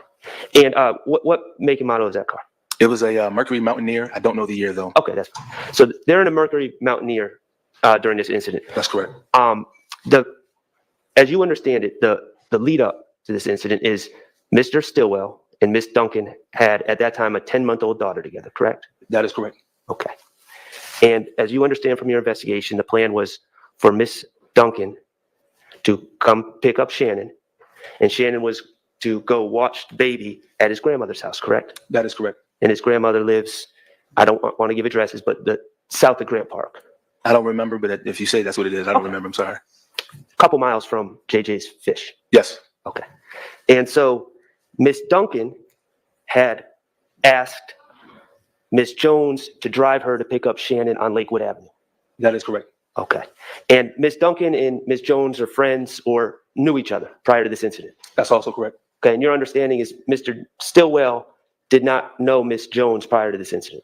As he explained it to me, he did not know Mrs. Tiara Jones. Okay. So Ms.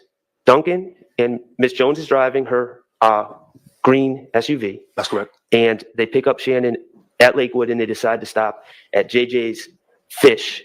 Was it JJ's Chicken and Fish? I think it's JJ's Chicken and Fish. Is the JJ's Chicken and Fish at the corner of University and Pryor, correct? That's correct. All right. So, and at JJ's Chicken and Fish, you learned from Shannon that he saw Bobby Hardy. I think he referred to him as Smoke. That's correct. And I just want to correct you. I think you said Jamal Ward. You meant Jamal Baines, correct?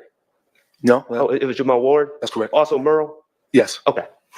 At that location. 1192 Pryor. That's correct. And he saw them going in and out of a red Camaro. I think it was in and out of the Chevron, then back and forth to the car and inside the Chevron. And he took note of their presence, but he had no interactions with them at all. That is correct. He did not have any interaction with them. Okay. And you were able to obtain the surveillance video from the parking lot of the JJ's Chicken and Fish. That's correct. And a surveillance video corroborated that information. That's correct. Okay. So your understanding, Mr. Stillwell goes into the store, orders food, waits for the food that he's going to take back to his grandmother's house. That is correct. Okay. And at some point, the red Camaro leaves, takes a left. Could you do me a favor? Could you put the map up again, please? Thank you, sir.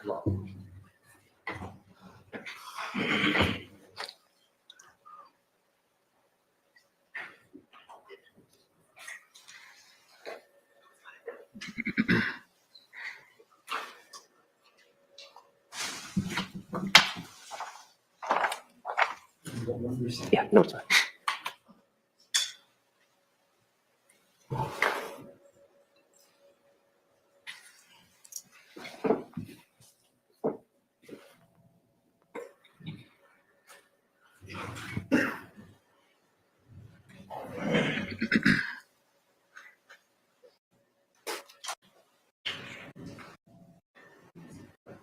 You also observe, while they're working to help me, on the surveillance video, you also observed a black sedan.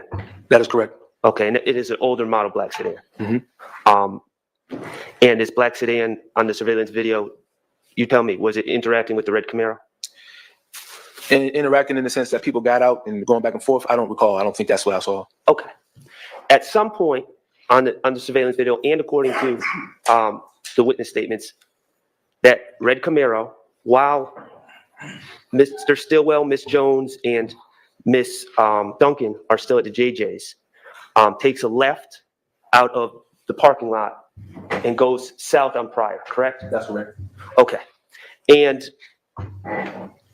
maybe 20, 30 minutes after that car left, the car driven by Miss Jones, the SUV, the green SUV, takes a right out of the JJ's parking lot to head north on Pryor. That is correct. Okay. And this route that's depicted on this map is, what is this outline? What is that depict exactly? Yes. I'm not sure if you want me to tell you what people told me, but Well, is that a route that you drove, or is that your understanding of the route that the SUV driven by Miss Jones drove? no. So this is not the route of the SUV. This would be the route of the red Camaro. Okay, all right, okay. Thank you for that clarification. So the circuitous route is not the route that the SUV driven by Miss Jones drove? That is correct. I can Okay. show you if you'd like me to, but that is not the route. Okay.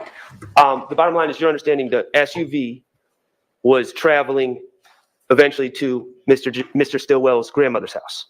If I'm not mistaken, I thought it was going to his house. I think they had a disagreement. I could be wrong, but I thought he was going to go to his apartment after they got the food, which Okay. is back on the over near Four Seasons. I think that's what I noted in my police report.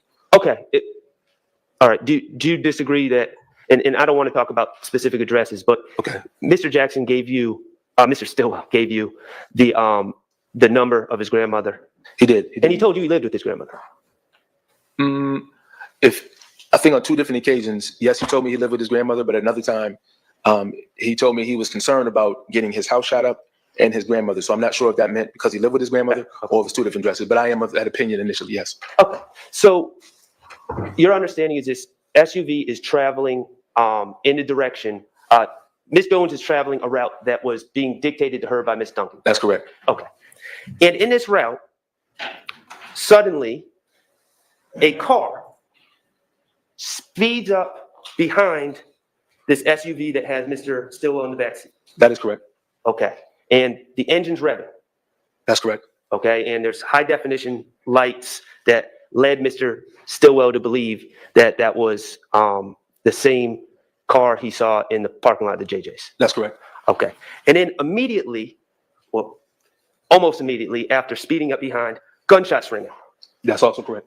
Okay. And there's about 20 shots fired at the green SUV that Ms. Jones, Ms. Duncan, and Mr. Stillwell are in from this car that's speeding up behind them. That is also correct. That green SUV is hit in the rear. Mhm. What'd you say, the rear lift gate? Is Like that- the rear lift gate. That's correct. Okay, and also the back windshield was shattered, correct? That is correct. And according to Mr. Stillwell, upon being hit, the car starts to roll and flip multiple times. That's correct. And of course, sadly, you know through your investigation that the driver of the SUV, Ms. Jones, was hit in the face with one of the bullets fired from the car that was speeding up behind him. That's also correct. Okay. And she lost control of the car. She did. Mr. Stillwell told you when the car finally stopped flipping over multiple times, he couldn't breathe. And Ms. Duncan had her injuries, and sadly, Ms. Jones was deceased. That's correct. Okay. The defects that you observed, you took note of the defects in the car, I did. and they were all in the rear. Yeah, the ones that I took note of, they were on the rear. Okay. And that is consistent with the information that Mr. Stillwell gave you. Yes, it was. Okay.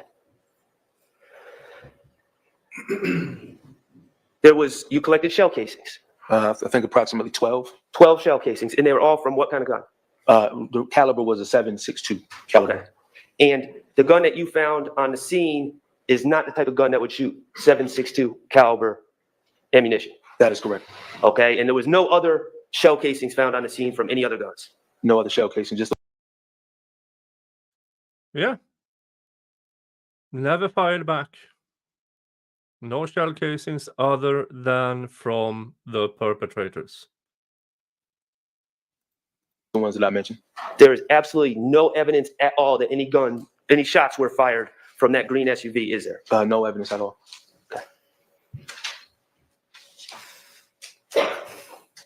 And you, in fact, not only collected video from the JJ's parking lot, but you also drove the route and looked for, were they city-owned video cameras on the street? They were. I found out they were owned by the city. That is correct. Okay, how many different cameras did you find on this? I'm not certain of the exact number. I might have mentioned it in my police report, but I did take note at that intersection. There was what I thought were security cameras or traffic cameras at that intersection of Milton and Hank Aaron. Okay, and there's also a traffic light at Milton and Hank Aaron, correct? That is correct. Okay. And so why did you spend your time looking for these surveillance cameras? Well, again, there was not a lot of people that were willing to tell me what happened or even saw it. So I have to rely on cameras or, of course, the testimony of the witnesses. Did you view that as an important part of your investigation? Absolutely. Did you want to make sure you collected all video in a timely manner? Absolutely. All right, great.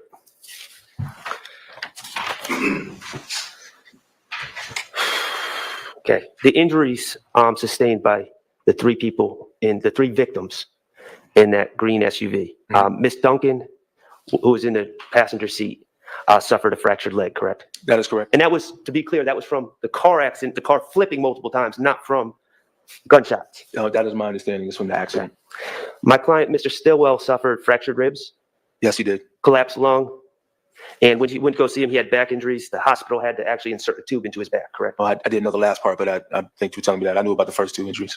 And those were all from the car flipping over after Miss Jones was shot and lost control of the vehicle. That is my understanding. Okay, and then, of course, Miss Jones sadly lost her life. Yes, sir. And that was due to a gunshot to her face, shot from behind by that vehicle that was speeding up behind the green SUV. That's correct. Okay. I think we established that Shannon prior to this day did not know Tierra Jones. That is also correct. It is true that in this interview, Shannon repeatedly expressed remorse for what happened to Tierra. Yes, he did. He never suggested that what happened was okay in any way, shape, or form. No, he didn't, which is, again, I think that contributes to the reason why he was willing to speak with me. And in fact, he requested to write a letter of remorse to Tierra Jones's family. That is also correct. And he did so. He did. Okay. You discussed a series of incidents that had occurred to Shannon in 2015 in this interview, correct? One in particular, I'm not sure if there was several, but one in particular. One and then this one. That is correct. Okay, so you discussed, he brought it up to you that someone had shot at him at the green store. Yes, he did. And a bullet grazed his forehead. Okay. And then he in fact told you that people came up to him in the club and said, "You're lucky the gun jammed. Next time it's your ass," correct? That's correct. Okay. And then of course there was this incident. That's correct. At the time of this incident, you discussed what was going on with Mr. Stillwell. Mr. Stillwell denied any involvement in the murder of Donovan Thomas, correct? I don't think I specifically asked him that question. That wouldn't have been the focus of my interview. I think another detective might have asked him that, but I didn't specifically ask him that. That's not something that I was interested in knowing. Well, at the time of this shooting, you did ask, when you were with the gang investigators, the name Kenneth Copeland or Woody came up, correct? That is correct. Okay. And the truth is that at the time of this shooting of Tierra Jones, Woody was in custody. He was in federal custody, correct? Well, you might not know where he was, but he was in custody. That's correct. I did find out later where he was. That is correct. Okay. And you spoke with Mr. Stillwell about the ongoing beef between Kenneth Copeland, Woody, and Shell Kell. Yes, I did. Mr. Stillwell referred to that beef as generational beef between those two individuals, correct? He did. He did. He described the situation as they shoot at Woody and his people, Woody shoots back, correct? That's correct. And Mr. Stillwell was concerned because he felt that people perceived him as Woody's friend. Yes, that is correct. And that people were now shooting at him because Woody was in custody and they could not get Woody, correct? I think I can infer that. I'm not sure if he specifically said that, but I was of the same impression. Okay. Thank you. I have no further questions. Thank you very much. Sure. Any other defense attorneys with questions? That, folks, is how you cross-examine. He got information that makes his client look good. He got information on how to actually conduct an investigation, how to obtain surveillance video, and also threw it back to the state that Woody has immunity. The same Woody who was there yesterday wheeling in grandma out on the streets.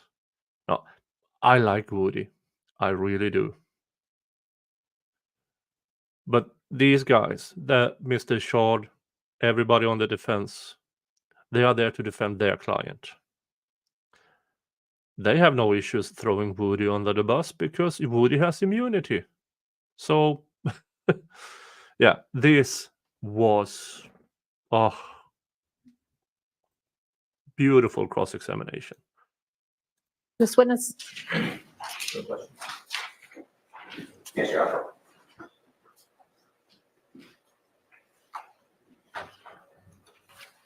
Good morning, sir. How you doing, sir? Can I ask you a couple of questions about your efforts to obtain surveillance from businesses? I heard you say that at times it has to be done in a timely manner. I think you adopted that statement when asked for you. Is that fair? Correct. Can we just talk about your experiences with video surveillance from businesses for a moment? Okay. All right. Do they vary how long the images remain on the hard drive or in the cloud? depending upon the type of system that the business uses? They do. It depends on the system. Some systems actually are just live feeds, so they're not actually recording. And other devices, of course, will hold it for maybe 1 or 2 days. So it all depends on the actual system and the storage that they have available. Do you ever see some businesses hold it for more than 1 or 2 days? Not often, but on occasion, yes. But again, it just depends on their system and the amount of storage that they have available. Okay. If a surveillance video system holds it for 2 days, let's say, okay? So if it's today and tomorrow, well, let's do it this way. Yesterday and today. Okay. Okay. So if you run out today, you can get possibly yesterday's and today's is what I hear you saying. Is that? More than likely, that's correct. All right. Now let's say tomorrow comes, the 17th day of October, 2024. Does the first day drop off and then you can get today and tomorrow? Is that how the systems work in your opinion? In my opinion and in my experience, yes. So it will override the one that is the oldest. And so that means that the next one should be available. So it kind of just makes room. It purges the oldest, makes room for the newest, and however long it's been kept for. In my experience, that's correct. Of course. All right. I want to thank you so much. Oh, did you ever see one where it saves for 2 days, or it's preserved for 2 days, the images on the surveillance camera, and then at the end of that 2 days, it's just all gone, then another 2 days? Or is it always the purge? In my experience, it just purge. Okay. I want to thank you. Thank you, Your Honor. All right, any other defense attorneys questions? Nope. Any redirect? Very brief, Your Honor. All right. Investigator Griffin. Yes, sir. Cross-examination, you were asked about a prior incident involving Mr. Stillwell at the Green Store. Yes, sir. Did he ever talk to you about who was involved in shooting at him there? I believe he gave a nickname, but I came to later discover who that might possibly be. And did they have any connection with the individuals that you took out arrest warrants with in this case? Initially, no, but the other individual that I believe was responsible. Your Honor, can the jurors be reminded, unless you don't think so, about the same instruction? Sure. So whatever's about to be said, if it came from Mr. Stillwell, and I don't know if it did or not, can only be considered as to Mr. Stillwell and as to count one. You may continue, sir. Yeah, I do want to correct myself. I don't want to insinuate that it came from Mr. Stillwell, but a nickname came up. The nickname, would you like me to provide the nickname? You may. The nickname that came. It came from Mr. Stillwell. I have no objection, but if it came from another source, I believe that would be hearsay. Your Honor, I understand. Let me ask you this. Do you remember when it was asked about somebody ran into Mr. Stillwell at a nightclub and made a comment? That's correct. Where was that nightclub? I think it's the Compound, if I'm not mistaken.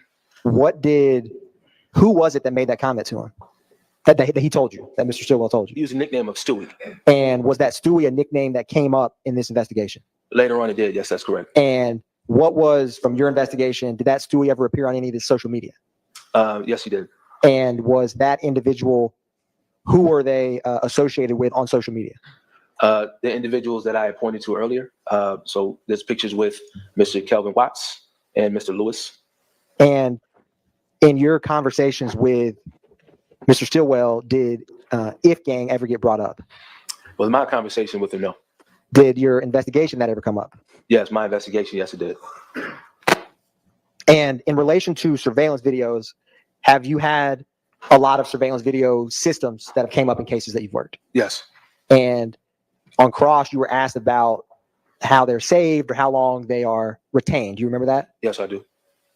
Do the surveillance systems and their retention policies that you've encountered in homicides you've worked, are they all the same, or are they different systems and policies? Well, I want to reiterate, my scope is very limited in terms of my experience with dealing with camera systems. Just in the cases that I've worked, they all vary based on, depending on the actual system in place. Thank you, Investigator Griffin. No further questions. Thank you. Any recross? All right. Thank you for your time, and you are excused. Call your next witness. Yes, Your Honor. Oh, this was good for the defense. Investigator And Stillwell. this is, how? Because all the jury's hearing is, well, Mr. Stillwell was a victim. So what's going on here? Why are the prosecution bringing this up? Plus the extra added information from the defense.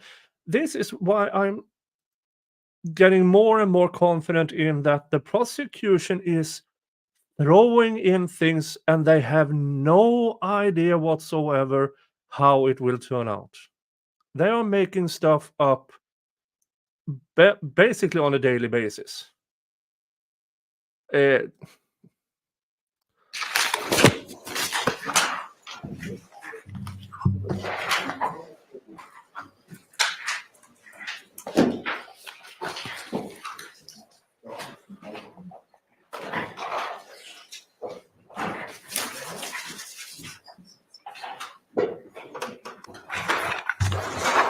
Right, who is this one? Sorry, this disconnected. Come on up, please stand. Oh, I know who this guy is. Folks, this is toolmark-guy. It's toolmark pretend science time.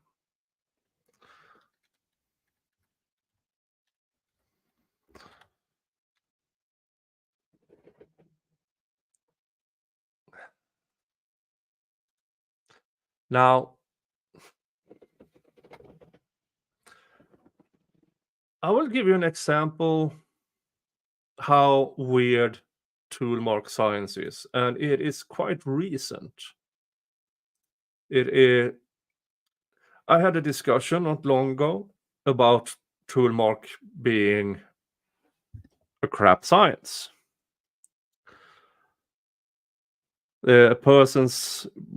Later on in the discussion, a person says, but I've seen two barrels from the same production, sequential serial numbers with different but matchable rifling patterns. My answer to that was, and I still haven't got a reply for it. If you have two barrels from same production, sequential serial numbers with different but matchable rifling patterns, that means in trial, both those barrels can be testified to a certain degree of scientific certainty have fired the same bullet. And I haven't gotten a reply since. That is why toolmark identification is so bad. Because the tools that makes the barrel, the drilling out with the actual rifling, those tools are extremely accurate.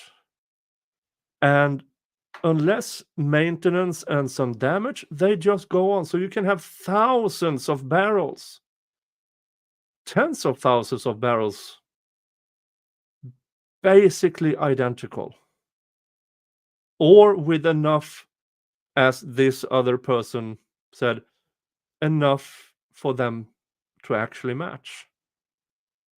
That is why toolmark identification is a pretend science, because you cannot do anything other than to exclude. You can never say they actually match, because so can hundreds, thousands of other guns. But let's listen to him and see what he has to say.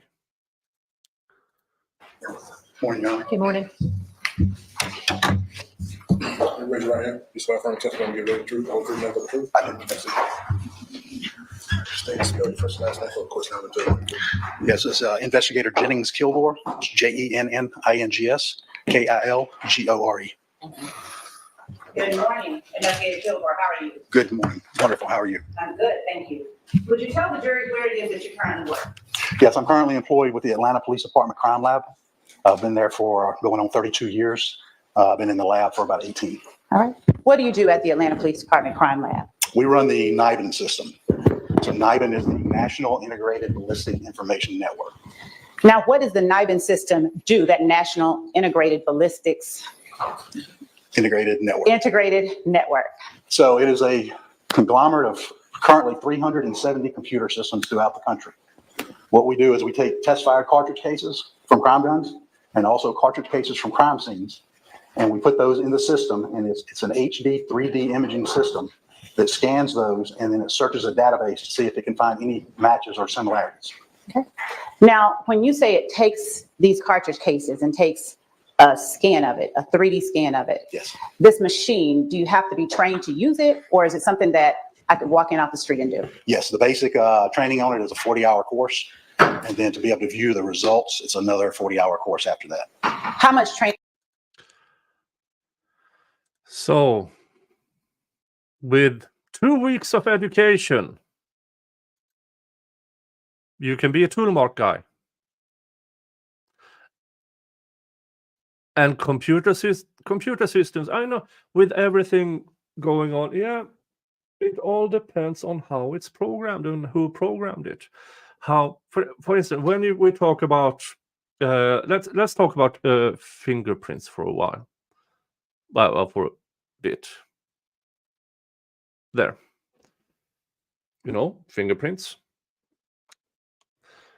In certain states, you have to have, if you check the ridges and the whorls and the thingies. In some states, it's enough with 7. If your thumbprint has 7 things that match a fingerprint somewhere else, then that's a match. In other, it's enough with 5. In some places, they have to have 13.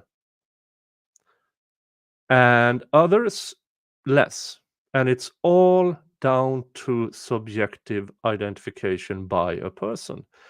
And that's the same thing with toolmark identification. But toolmark identification is even worse, because then you have actually 1,000 thumbs, basically identical. And you claim on the witness stand under oath, well, I found a match. Yeah, but how many more if there are thousands basically identical? Have you had to hold the position that you hold now? I've been doing it for 18 years. You know, once you get the initial training from there, it's more of an apprenticeship. And the more you do, the more you learn. All right. When you say that cartridge casings and firearms evidence comes into the lab, would you please tell the jury, from the time that a piece of evidence is picked up on a crime scene to the time that it goes to the lab, what happens? We get, say, a firearm. We'll get a firearm from our property unit. We'll bring it upstairs. We'll enter the information in our computer system. And then we'll take that and take the gun into, we have a shoot tank. And we'll fire the gun twice. Did you say a shoot tank? Or it's a shoot tank. It's a 600-gallon water tank that we can.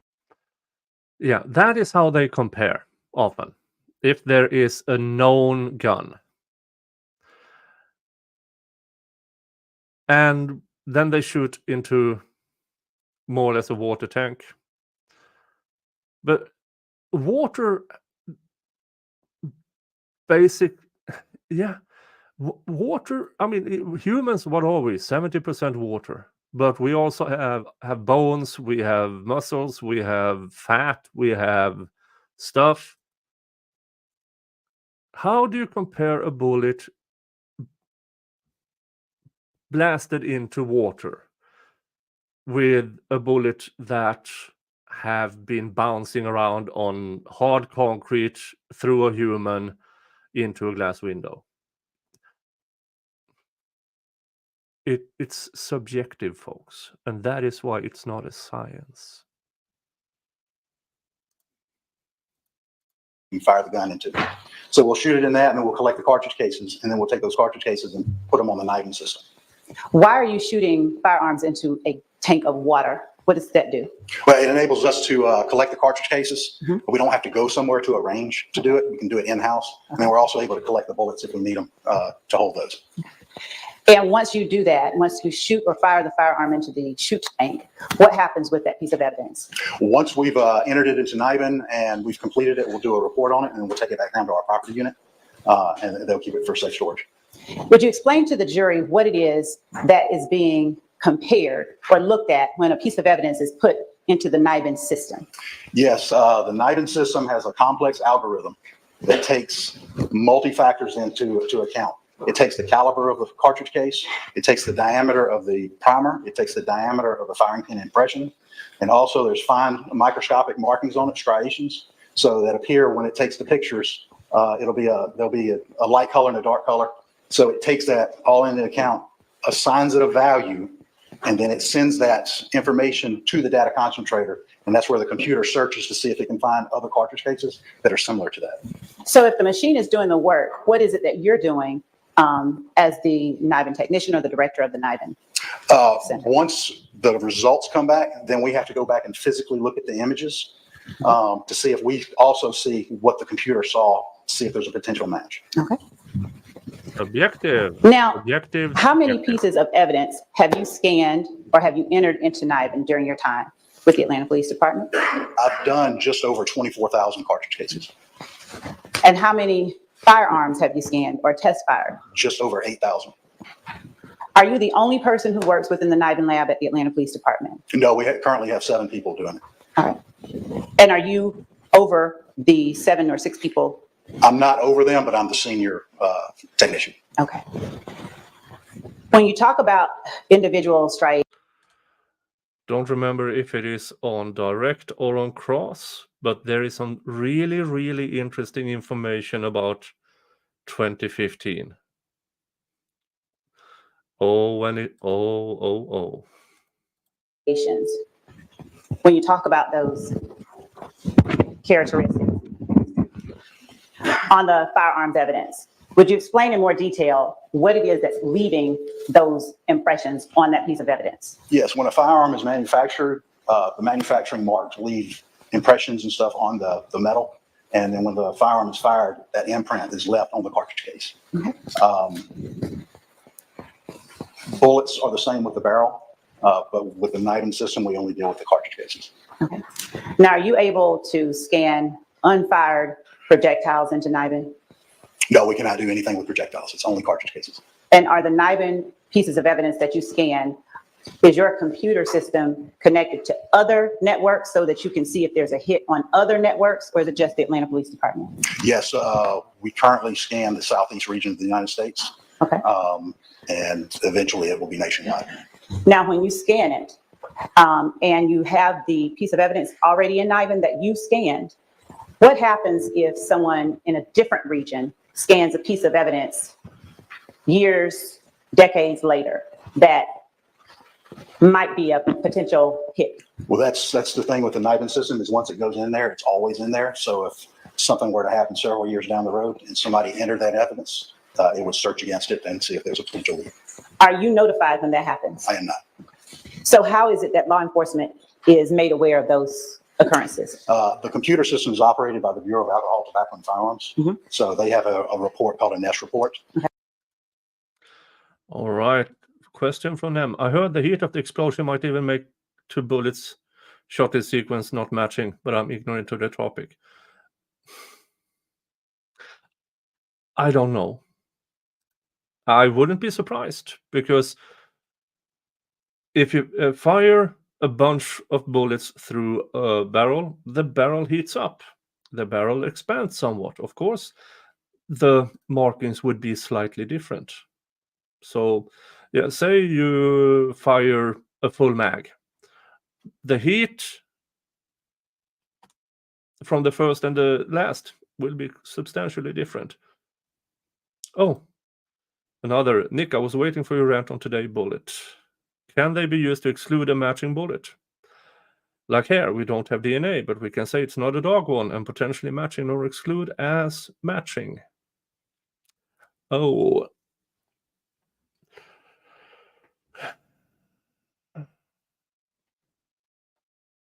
I think the only thing that tool mark analysis is good for is to exclude. That's it. As in this 556 round does not match the 556 round that was fired 2 blocks from here. That's about it. But they can't claim. The claim it matches is so it's more vague than the Georgia RICO Act. Let's just say that. That can be pulled by them, and it tells with a particular case number anything that's linked to that, no matter what jurisdiction. And alcohol, tobacco, and firearms, is that ATF? Yes, that's the Federal Bureau of Alcohol, Tobacco, and Firearms. During 2015, were you also working your capacity with the NIBIN Yes, I was. department? And did you have an occasion to scan firearms evidence from various scenes that were brought to your attention by the Atlanta Police Department gang unit? Yes. Did you work on those scenes and those pieces of evidence alone, or were you working in conjunction with the ATF?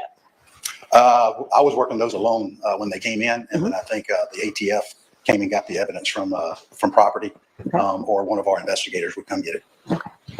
Now, would you tell the jury, once NIBIN, the computer system, once it says, hey, there's a potential match, what is it looking at and comparing whatever you just scanned into? It's looking at those parameters that I described earlier, the caliber, the diameters, the light and dark from the striations. That's what it looks at, and it assigns it a value, and then it searches for something similar to that value. And what values exist that allow you to say, this is worthy of looking at it or not? What we'll do is we'll see if there's any similarities between the two. And when I say similarities, that means there's enough of them to warrant further microscopic examination by a firearms examiner under a comparison microscope.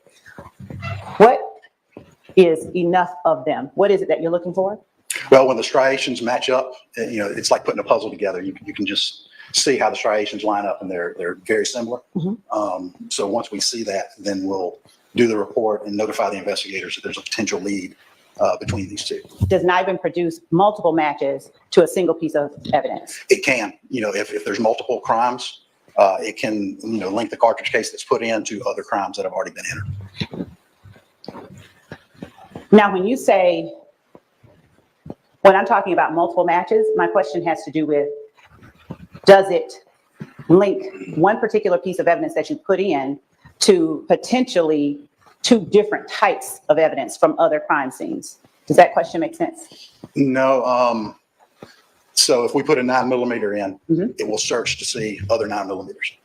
It would not search against a 40 or a 223 or a 7.62. It only will search to that caliber. I'm going to first pass along and make certain that we have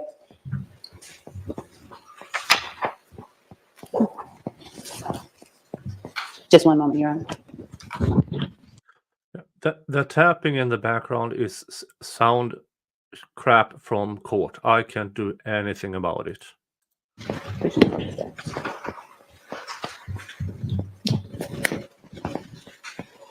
During the time that you did do the NIBIN comparisons in 2015 for the Atlanta Police Department gang unit, were there any potential matches? Yes. Do you know overall how many pieces of evidence that you tested during that time?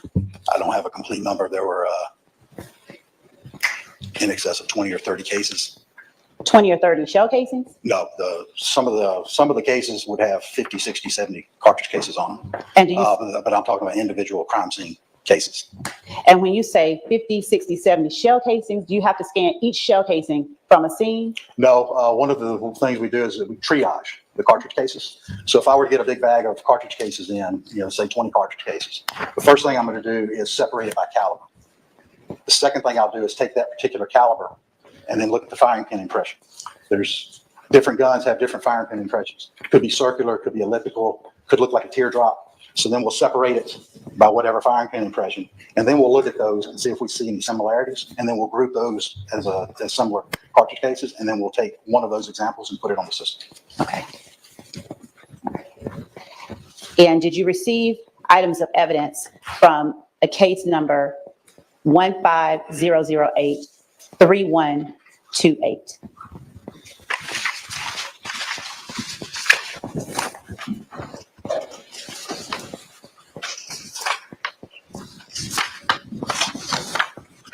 I'm not showing that in my stack of reports. Okay.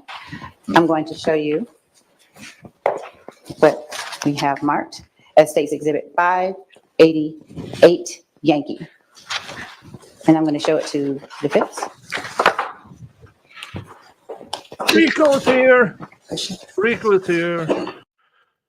Where have you been? Have you been hiding with Quest and Little Mike? Huh? Prison the mind, they be strolling through Atlanta streets. Crimes unfolding, but here's the twist. They're just a myth, ghosts in the night, they don't exist. Streets are buzzing, stories flying, legends living without denying. But in the shadows, truths resist. Quez and Lil Mike, just a twist. They're just illusions, echoes in the mist. Crimes and hills, but they don't exist. Walking down, doing all the crimes, staring stars in our ruthless rhymes.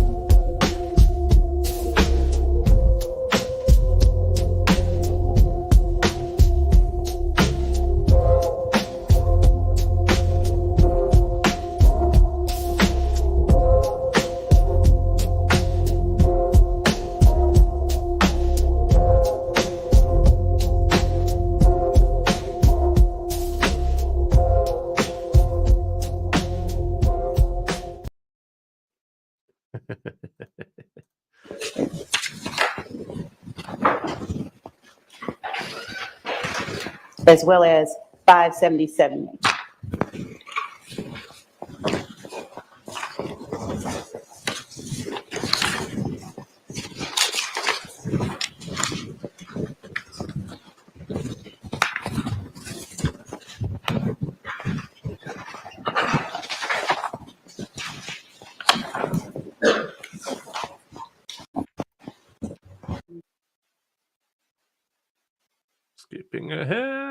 Skipping ahead. The good thing with good recap is... Oh, what's that? What is that?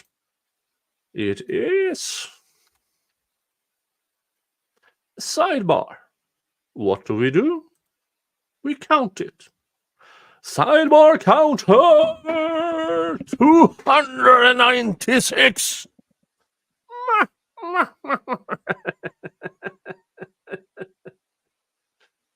296 sidebars in this damn trial.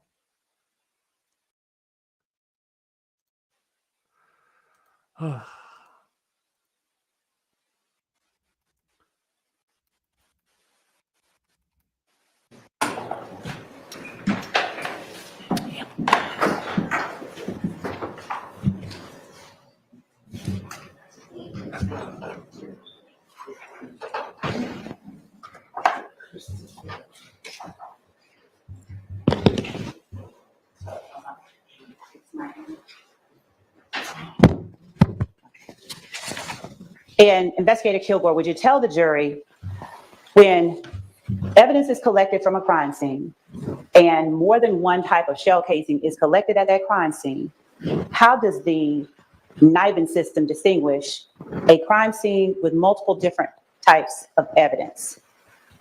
But when we enter it into the NIBIN system, we'll enter it under the main case number. And then as under that, there'll be subsets. So if you got a 9mm would be entered, a 40 would be entered, a 223 would be entered. So it would all be entered underneath that particular case number. And then they're all associated with that one case.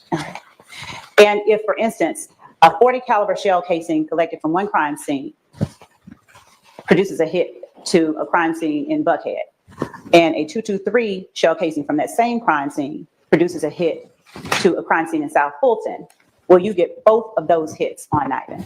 Yes, when we read the results from when we enter the cartridge cases, each one would produce its own lead. And is that what you were talking about when you talked about the subgrouping or the sub report? What is that happening? What's happening at that point? Well, so each cartridge case that you put in is searched against the database for that cartridge case. So then when the results come back, each cartridge case, even though they're under the same set, will come back with its own result because they've all searched their own caliber subset. Okay.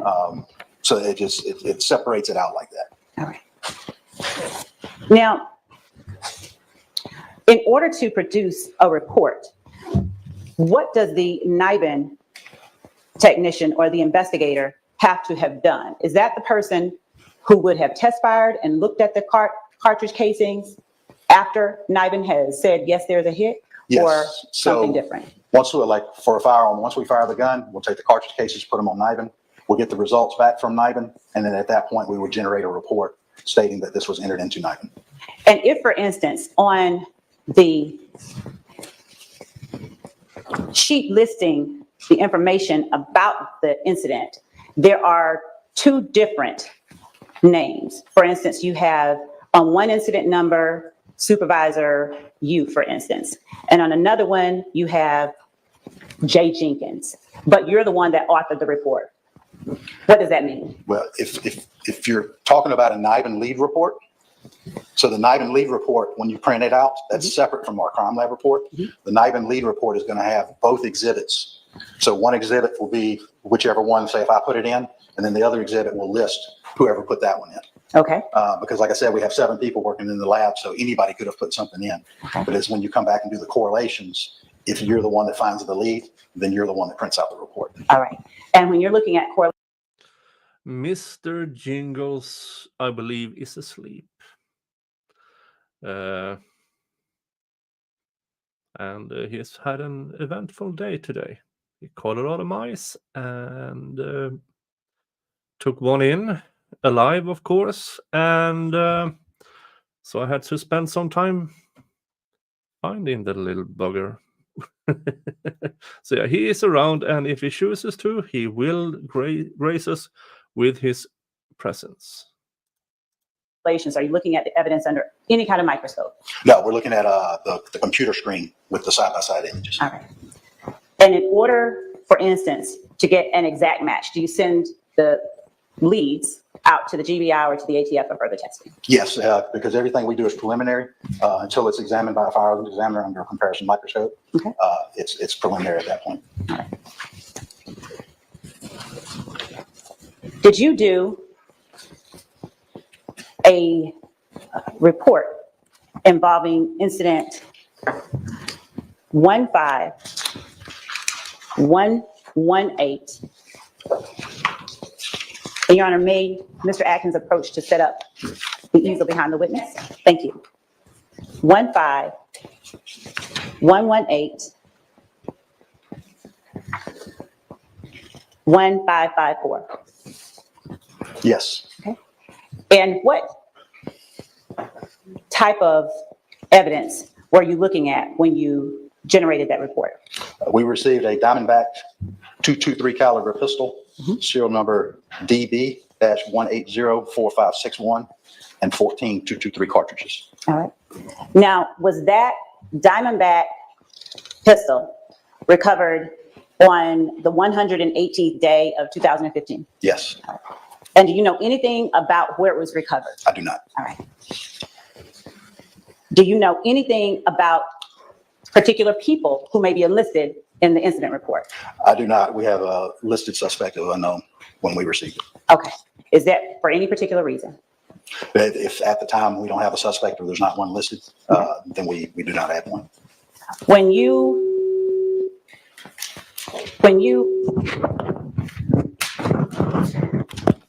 you entered that Diamondback .223 pistol and the 14 .223 cartridges, when you looked at that in NIBIN, was there any hit produced?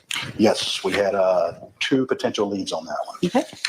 Your Honor, I'm going to object. But I don't think that there's been a foundation laid that he is the person that actually conducted the analysis. So I'd like either some clarity on that. But if he is not, then I would object because it would be hearsay. Okay, you want to lay a foundation? Yes. And also confrontation clause if he was not the one. Yes, I would. Investigator Kilgore, did you hear the objection that was just made? Yes. All right. Now, regarding your actual work in this particular instance, would you tell the jury what it is that you did with the evidence that was collected and brought to the crime lab? With the firearm or with the lead part of it? With the firearm and with the lead part. All right, with the firearm, we brought it up to the lab, processed it, fired it into the water tank. And when you say we, who is it that you're Well, what talking I'm saying, we as the lab. Okay. So I brought it up there, fired it in the water tank, and then entered it onto the NIBIN system. Once the results came back, I viewed the correlation results and was able to look at it. Correlation is not causation. and see enough similar characteristics with other crimes to warrant further investigation by a firearms examiner. All right. And so based on the objection that you just heard, was it you then who did that comparison once it was scanned into and produced a hit on NIDA? Yes. All right. So did that particular firearm produce any particular hits to any particular case numbers?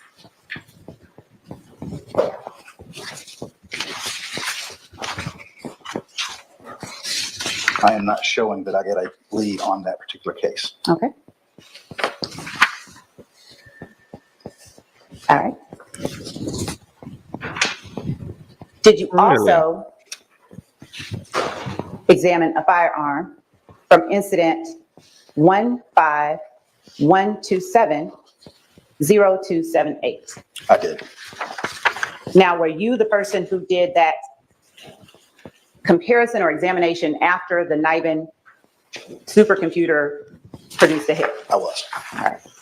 Did that particular Objection to the word supercomputer.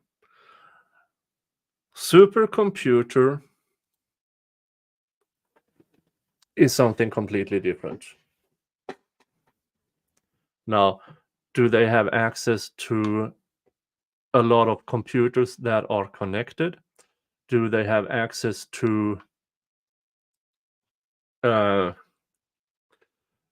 lot of computing power? Yeah. Is it a supercomputer? No. Those are very specific terms. Supercomputer more often is what you find in universities and research centers, where they do calculations that are in the trillions. They don't need supercomputers to find shell casings. That is so stupid. particular piece of evidence produce a hit to any particular incident number? Yes, that one produced 3 potential leads. All right. Would you please tell the jury the incident numbers that that particular piece of evidence produced leads for? Yes, the first one was 14273-1889. The ones in 2015. The firearm that we're talking about, the first one was from 2014. Okay. 14273-1889.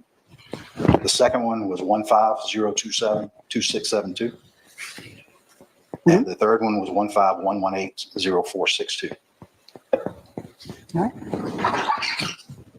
Once the NIBIN hit is made, do you do anything as it relates to beyond sending it out for further investigation or further examination? We notify the investigators involved with the case, and then it's sent out to the GBI. All right.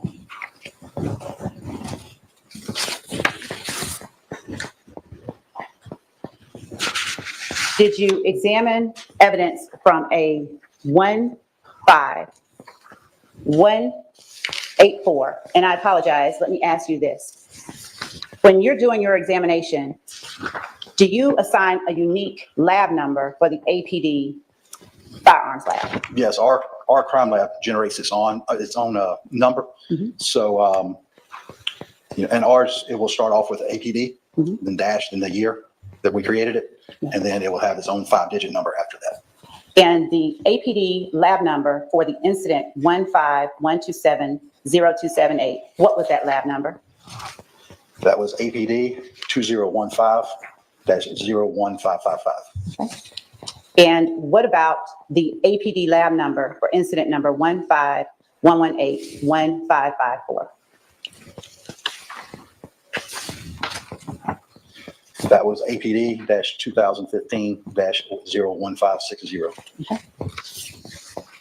Now turning to incident number 15184-3239. Did you examine or did you look at evidence collected from that incident? I did. We received a Taurus 9mm pistol, serial number TAW 58741, 11 9mm cartridges and a magazine. And what was the lab number assigned to that? APD-2015-02043. Did that particular evidence produce any hits that you were able to correlate? I do not see one on my list. All right. Looking at case number, incident number 15274-0150. Yes. Did you receive evidence from that incident number? Yes, we received a Smith & Wesson 40 pistol, serial number VJJ9110, 940 cartridges in a magazine, and a Romarm 7.62 by 39 millimeter rifle, serial number AO-1820-82RO, and 22 7.62 by 39 millimeter cartridges. 726. With that? 72639. 7.62 by 39 millimeter cartridges and one magazine. Okay.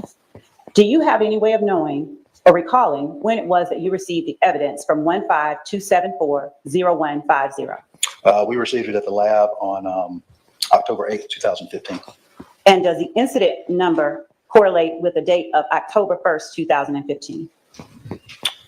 I would have to consult the Julian calendar, but the Julian date for this one was 2/7/4, so it would be right around that time. Okay. And did that particular NIBIN scan produce any hits? I do not see any. Okay.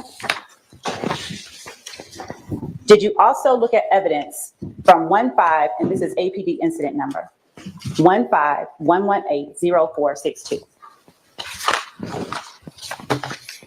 Yes, we received 6 223 cartridge cases and 28 7.62 by 39 millimeter cartridge cases And were those all from one scene or from different scenes? from one scene. Did the cartridge casings from 15-118-0462 come in around, when did you all receive those cartridge casings in the lab? We received those on May the 12th, 2015. And does the incident report number correspond with an incident date of April 28th, 2015 or thereabouts? Yes, that Julian date is 1/18, so it would be right around that time period. All right. Did that particular incident number create any NIBIN hits? Yes, that one created 2 NIBIN leads. All right. Would you tell the jury the case numbers associated with the NIBIN leads that this particular evidence generated? First one, I'm actually going to object to his testifying to that. That would be hearsay. If he's simply reading information that was provided to him, that would be hearsay, and I object to it. Do you have my response? Yes, ma'am. My response is that Investigator Kilgore is the person who operated the NIBIN equipment. He is a person qualified, and he is a person who's been trained to. Now, I did not remember this guy from back in the day in 2023 when they did the Daubert hearings of experts. Do not remember this guy. I remember Toolmark, and I remember going off a rant back then as well. Back, I think, June or July of 2023. But I don't remember this guy. But I did see Catnot Williams finding the document to say, yeah, apparently this guy can testify as an expert. Read results that are put out from this system and to look for particular correlations on the actual results, and that he alone is interpreting what he is looking at to determine whether there's viability to the results such that he should send it off somewhere else. So it's not hearsay, it's. Do you want to have him qualified? Yes, we'll qualify Investigator Kilgore. And let me also say that we've not received a business records certification for the records that are produced by the. It hadn't been admitted or even tendered. So, Well, if he's reading from those records, they would have to be admitted. Although again, no, that's not true. well, I would object to any information that's on those records being testified to. They are hearsay, and if there are documents or from a document that is created in the regular course of business, there would need to be either a custodian of records or a certification, neither of which has been provided. That is incorrect. Do you want to have him qualified as an expert? Yes, I do, Your Honor. All right. In NIBIN and the operation of the NIBIN equipment that he has been trained and experienced to deal with. All right. Any objection? Judge, under 901, There is a notice requirement with respect to the business record certification. All right, we're not talking about a business record certification right now. Okay. There's been nothing offered about that. So he's so qualified and may testify as I would such. object to his being qualified as an expert in the field that was just tendered. Okay, I need you to talk a little more into the mic, and I'm sorry, you asked. What probably happened is that they proffered him as a specific expert regarding the Niven system. Then they called him as toolmark-guy. And now they bring in the Niven system expertise. So sneaky, and it worked. Caught the defense off guard. For objection before. So you do have objection to his qualification I as do. an expert? Yes. Do you want to voir dire him? Sure. All right. And Your Honor, we've also had other hearings. I'll, if you want to voir dire him out. I don't recall him being qualified previously. He was. We had a dog here. Oh, on this witness? Yes. Okay, well then he is qualified. Well, if they can present that, I'd be happy to withdraw my objection, but I don't All have right, the you know what? Why don't we break for lunch? It's lunchtime anyway. We need to sort out a couple of other things as well. Jurors, I'm going to ask y'all to come back at 1:30. I think we should all.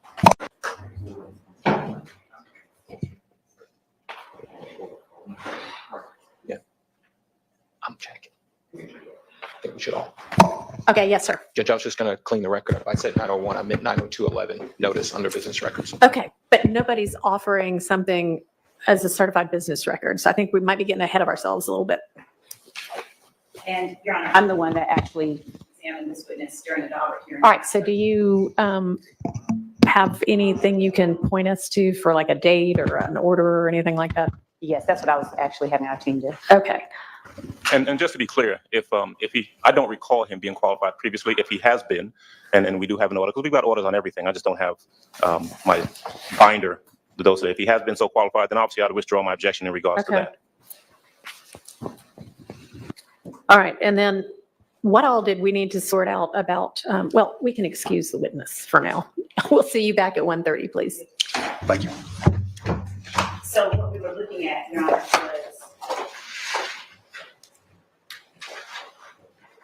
I was the witness.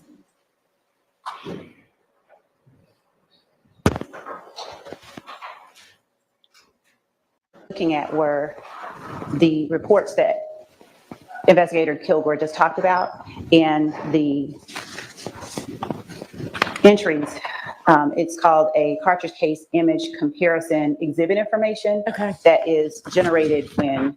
And are those your 588Y and 577Y? Yes. And Okay. since Which there one's were- which? So 587Y is the report. I thought you said five. Is there also a 577 or did I just? You didn't make it up. There he is. Okay. Yes. And the 577Y is the cartridge case image comparison exhibit information for. Yeah, this isn't interesting. We already know, sadly, he becomes qualified as an expert. So let's skip ahead to cross-examination. Oh, God, please don't run. Oh, that brings back poor memories. And is that your role to try and figure that out? No. Your Honor, at this time, if there's no objection, we would tender the exhibits that we referenced with this witness. But if there is, we can refrain from doing that. Is your mic on, Ms. Love? I took it off because you intend to give it to the witness. I apologize. That's all right. May I speak with Mr. Adams? Sure.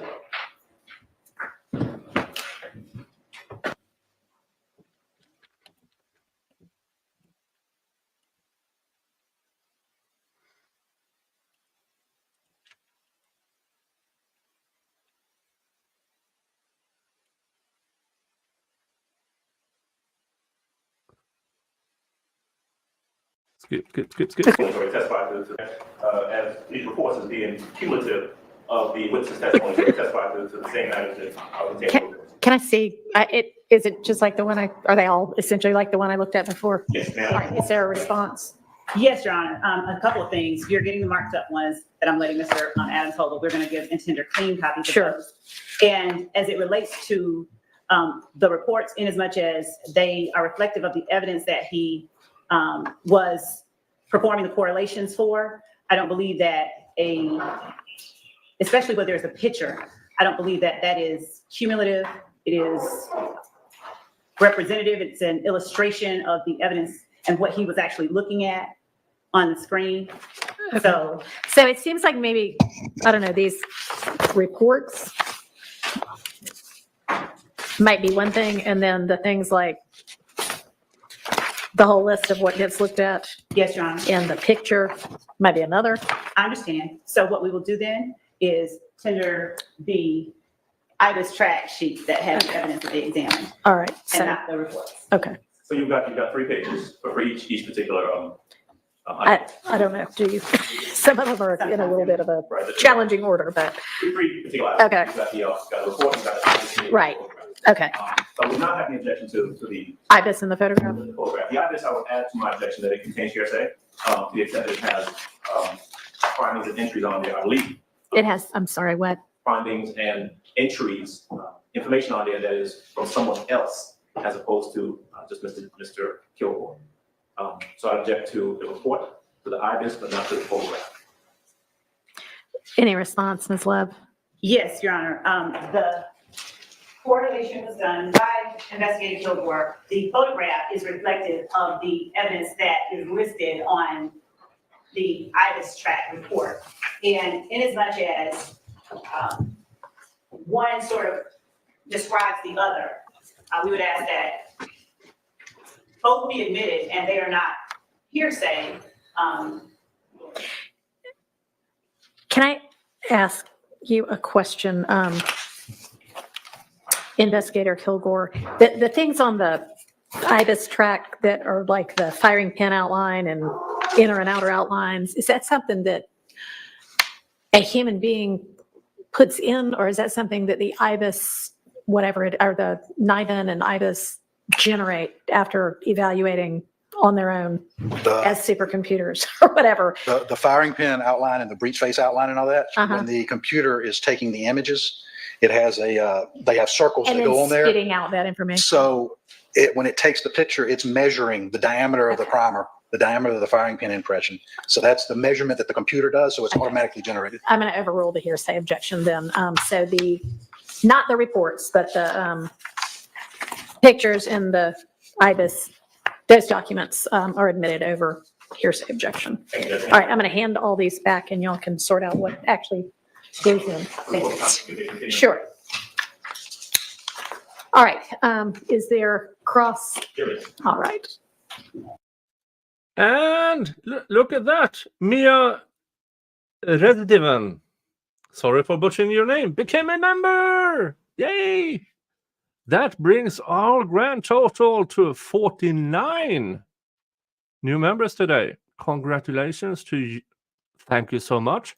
And you now, as with all the others, have access to members-only content on my channel. You have access to members-only emojis in the chat. And darn it, I need to put the link, a fresh link to my Discord in my community section on YouTube, so you can get in there and talk to all the other members. All right, but thank you so much. Thank you, thank you, thank you.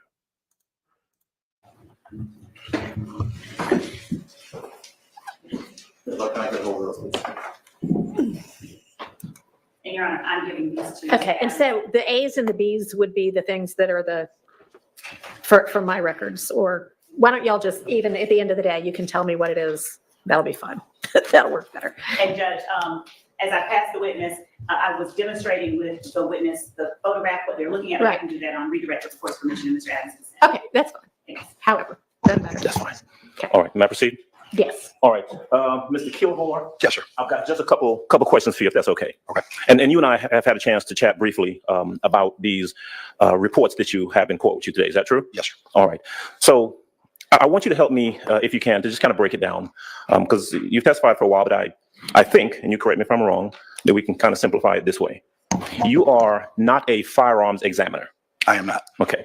So a person that actually looks at evidence and makes a determination, for example, of whether a particular cartridge was fired from a particular gun is a firearms examiner. That's not you. Correct. Okay.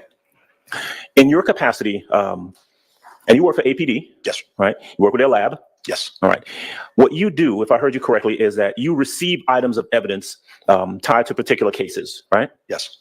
Those items of evidence come into you from whoever the case agent is, the case detective or police officer, right? Yes. So, for example, a detective, I'm just using this name, Thorpe, might submit cartridge cases to the lab for them to be recorded, analyzed, for you to examine their characteristics. Is that fair? Yes. All right. You were asked on direct examination, okay, who's the suspect? What's the suspect name or the victim name or something like that? You remember those questions? Yes. That's not something that you do. You don't make a determination as to who a potential suspect is or who a potential victim is in a particular case that comes to you, right? No, we only record what comes in the packaging or a submission form if it has that. We just record what's there. Okay. So the submission form is, as you reference, when you get those items of evidence, and hypothetically, I'm talking about, let's say, some shell casings, right? You would have a submission form that has those items and it has some information usually filled out, I presume, by the detective. Yes. That has the name of a potential suspect, the name of a potential victim, perhaps. Correct. All right. You would not know whether that's accurate or not. That's just the way the information comes in. Correct. A detective, for example, may label someone as a suspect. Later on, may turn out that person's not a suspect. Correct. Right? You have nothing to do with that. Nothing. All right. And you can't vouch for the accuracy of those recitations by the detective or the case agent or police officer. Correct. All right. You get the items. It may be a cartridge case. True? Yes. Maybe a gun. Yes. It may be a projectile, perhaps? We Or not? sometimes get projectiles, but the knifing system is not set up to do projectiles. Okay. In the case of, for example, a cartridge case, a shell casing, you would do a visual inspection, that may be the wrong word, analysis of it to determine what some characteristics that it may have. Correct. Right? All right. Once you've done that, you input those findings into the machine. Yes. Is that right? Is there a step in between that, or am I still on the right track? No, once we determine which cartridge case, then Uh-huh. we'll pick that cartridge case and it gets entered into the knifing machine. Okay, so just to break that part down a little bit, you may have an evidence submission that comes in with 10 cartridge cases, right? Correct. You'll pick maybe one out of those 10. Correct. Once we triage it. Okay, triage. Triage is what I explained earlier. So if we get 10 cartridge cases and 5 of them are 9mm and 5 of them are 40s, Mhm. we'll separate those out first by caliber. Right. And then from there, we'll look at the firing pin impression. Mhm. You know, if they're all circular, then we'll look to see if we see any similarities There you go. and then pick one. Okay. But if there's no similarities or they're different shapes, then we'll again separate it out into another group. Okay. But that's just triaging to do a preliminary, I guess, a division of them. Okay. They have similarities, then you pick one out of that group. Correct. Okay. All right. And again, that's not a final determination. That's just kind of preliminary determination. Preliminary, they're correct. Once the firearms examiner looks at it, they'll make the final determination to say, yes, all of these came from the same firearm, or no, they didn't. Right. But when it's there with you, that determination is not being made there. I cannot do that, no. Right. You put it into the machine, and that's the, what is it called? The IBIS 3D HD? Yes. Okay. You put it into that machine makes a determination, the machine does, that this particular item may be matched to another item in its system, in the NIBIN system. Correct. Okay. All right. Kind of like a fingerprint, perhaps. Yes. Right? Similar to the APHIS system, yes. Okay. Like the APHIS system, where you got a fingerprint, and the machine may say this fingerprint is a potential match to a fingerprint from some other case. Yes. Okay. All right. Now, that's not the end of it, though, because once that determination is made that there is a quote unquote lead by the machine, then the items are sent to a firearms examiner to make a final determination. Correct. That is why you said earlier a couple of times that the computer determines that they may be a potential match. Yes. Right? Because potential meaning it may end up being a match. It may not have enough characteristics that an expert would say these two things match. Right. And when I say these two things, meaning you may have a shell casing in one case that ends up matching with a shell casing in a different case, right? Correct. And we broke 50 thanks to Finding God, who brings us to 54 gifted new members today. Thank you, thank you, thank you, thank you.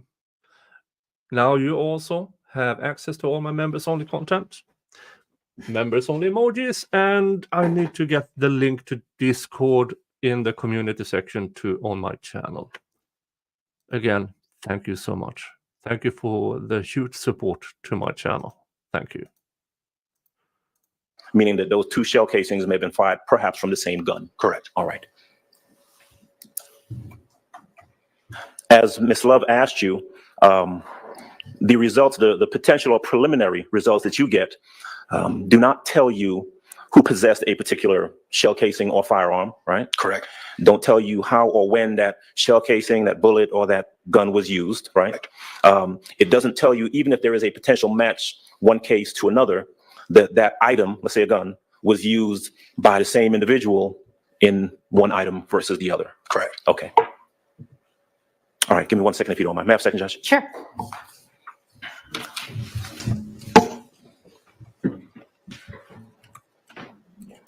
I think that's all, Judge. Thank you. All right, thank you. Any other defense questions? No, Your Honor. Any redirect? Just briefly, I was going, so Investigator Kilgore. I'm going to try and talk loudly enough so that I can be heard here. I'm going to show you what has been admitted as State's Exhibit 570 Yankee Bravo related to hit number 444. And ask you, once this has come on the screen, if you will describe for the jury what information it is that you are looking at to perform the correlation you talked about earlier.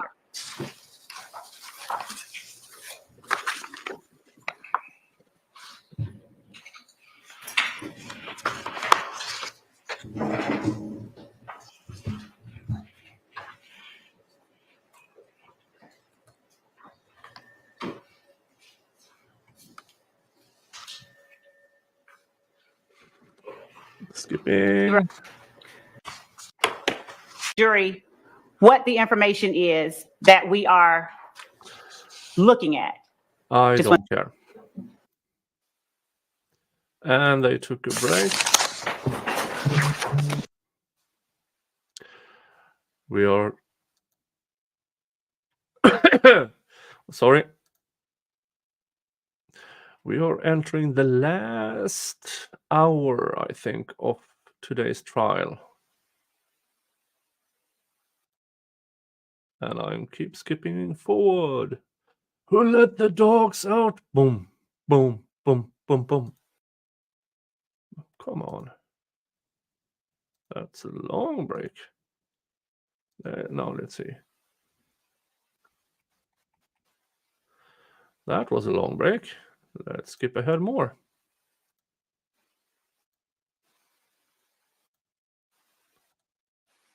November, I don't. All right, so we are finished with trial testimony for the day. I don't know if you want, I mean, I know that I have the information about why. I don't know if it's okay to share with everybody the information about why. I'm kind of looking at you. Okay, all right. We are finished for the day with trial testimony, and I am going to go ahead and excuse Mr. Nichols, who is going to waive his presence for this next thing that we have are going to be discussing. Yeah, Mr. Nichols fell ill, but he waived his right to of appearance in order for the last thing that happened today.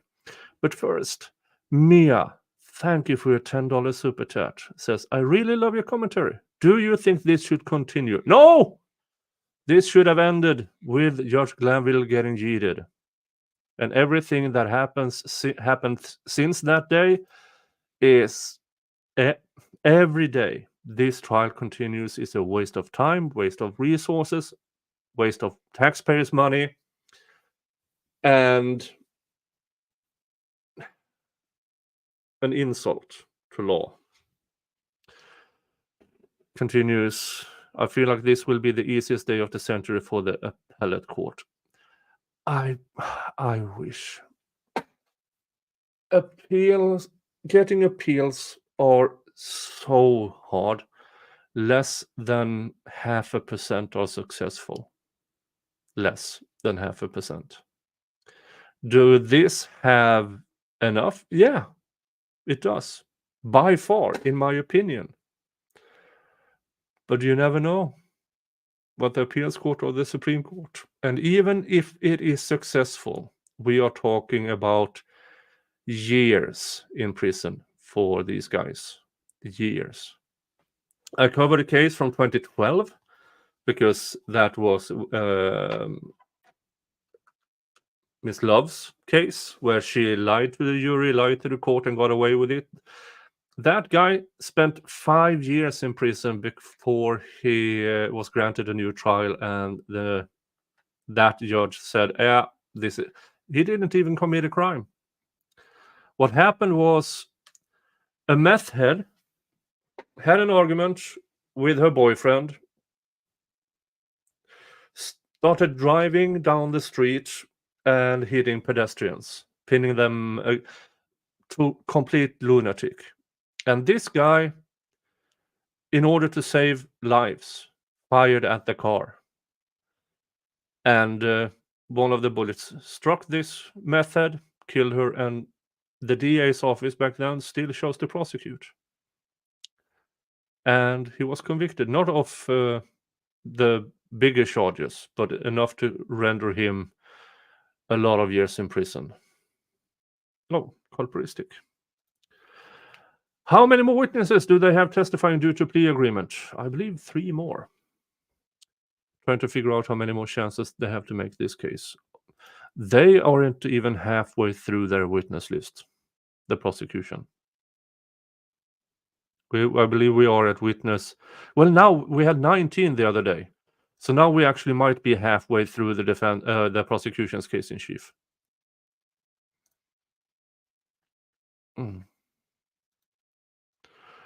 But the next thing I want to discuss is something we're going to have to sort out anyway, which is, I don't know if y'all got copied on, but I got a letter through Miss Persifield. Yeah, I think y'all, or maybe y'all on it. Yeah, the letter from Miss Merchant, from Natalie Merchant. Natalie Merchant. No, her name is not Natalie Merchant. It's Ashley Merchant. This letter is, it's the bomb. Oh, it's the bomb. Hey, Dave is here. Lego, Law, Life, and Libations. Gifted 5 memberships. Thank you. That gets us to 59. I'm not saying anybody should gift 10 more, but 59 plus 10 is... Yeah. It's because my humor is still at age 13. Rittenhouse trial reference Natalie Merchant. Thank you. That's it. Thank you. But thank you, Dave. Thank you, Dave. Go subscribe to Dave's channel. They interview different people while building Legos, and it's amazing. They interviewed me a few months ago. Where was I? Yeah. We will listen to this. We will listen to how this letter is described. And then I'm going to read you the full letter from Ashley Merchant, because I don't think the judge got the contents correct. Oh, Maya again. Thank you for a $5 super chat. If Fani wants this clout, why such disorganization on both super high profile cases? The incompetence almost seems that it's a false flag of operation. Here's the thing with these. Both Fani Willis and Adrian Love thinks they are doing a good job. They genuinely believe they are doing well. I don't know how anybody can be that deranged, delusional, but they actually believe they are doing a good job. And yeah, I can't explain it. And I am gifted 10 memberships, which brings us to 69 new members today.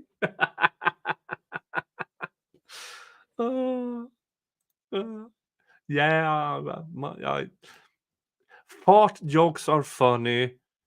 Writing 69 out of context is funny. It's funny. All right. Let's go through this information and then I'm going to read you Ashley Merchant's letter. But thank you so much for all the gifted memberships, for all the super chats. I mean, I really, really, really appreciate it. Ashley Merchant, and the defendants don't even know who that is because that was so long ago. But anyway, so she has some issues she needs to have, I guess, the state sort out, and we might as well just all sort it out here together.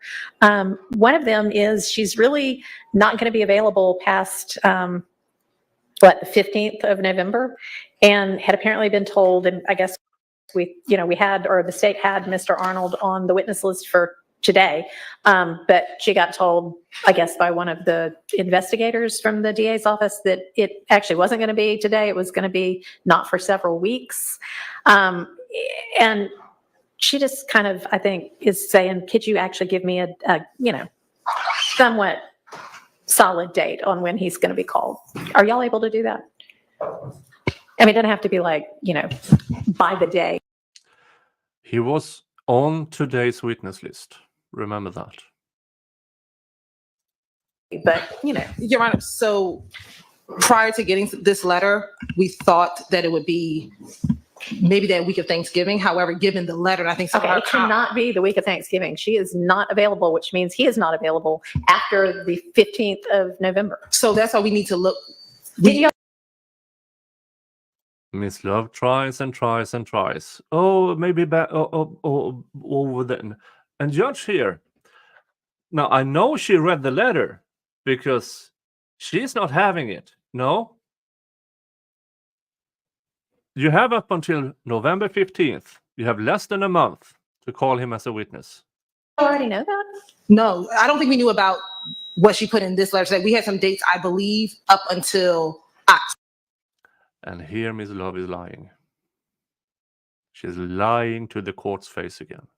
It's evident in Ashley Merchant's letter that Miss Love here, Hilton, is lying. They all have the same information that has been sent to them over and over again.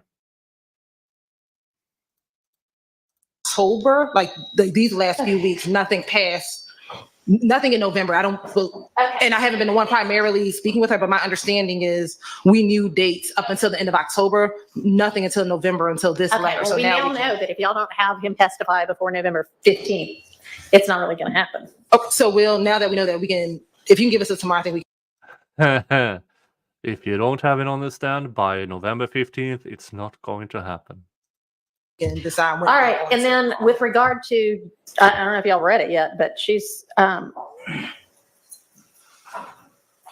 wanting to be fairly clear that if the state intends to ask him anything other than the wording on his guilty plea, there's going to need to be a immunity order.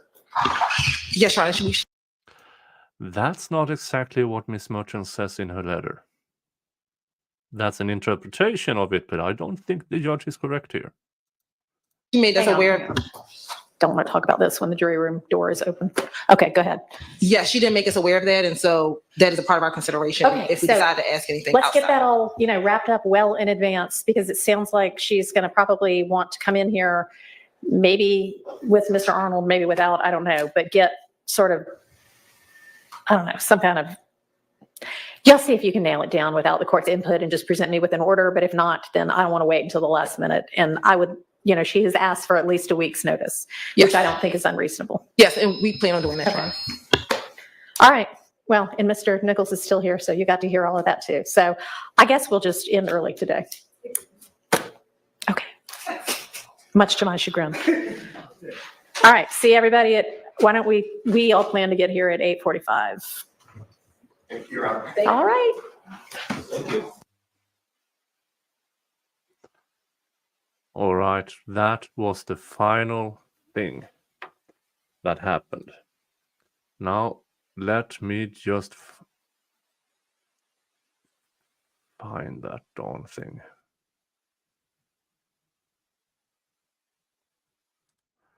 Dun, dun, dun. Oop. Dun, dun, dun. Dun, dun, dun.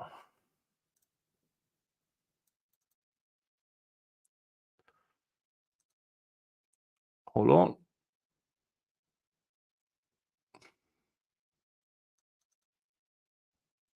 There it is. All right. Oh, she's not happy. Let me say that. She is not happy. Let's see here. I will change my overlays a bit so it will become easier. There. All right. The merchant law firm. Via email only. Blah, blah, blah, blah, blah. Regarding State v. Williams et al. Issues with proposed testimony of Martinez Arnold. Dear Judge Whitaker, I represent Martinez Arnold, Mr. Arnold, a former defendant in the above matter.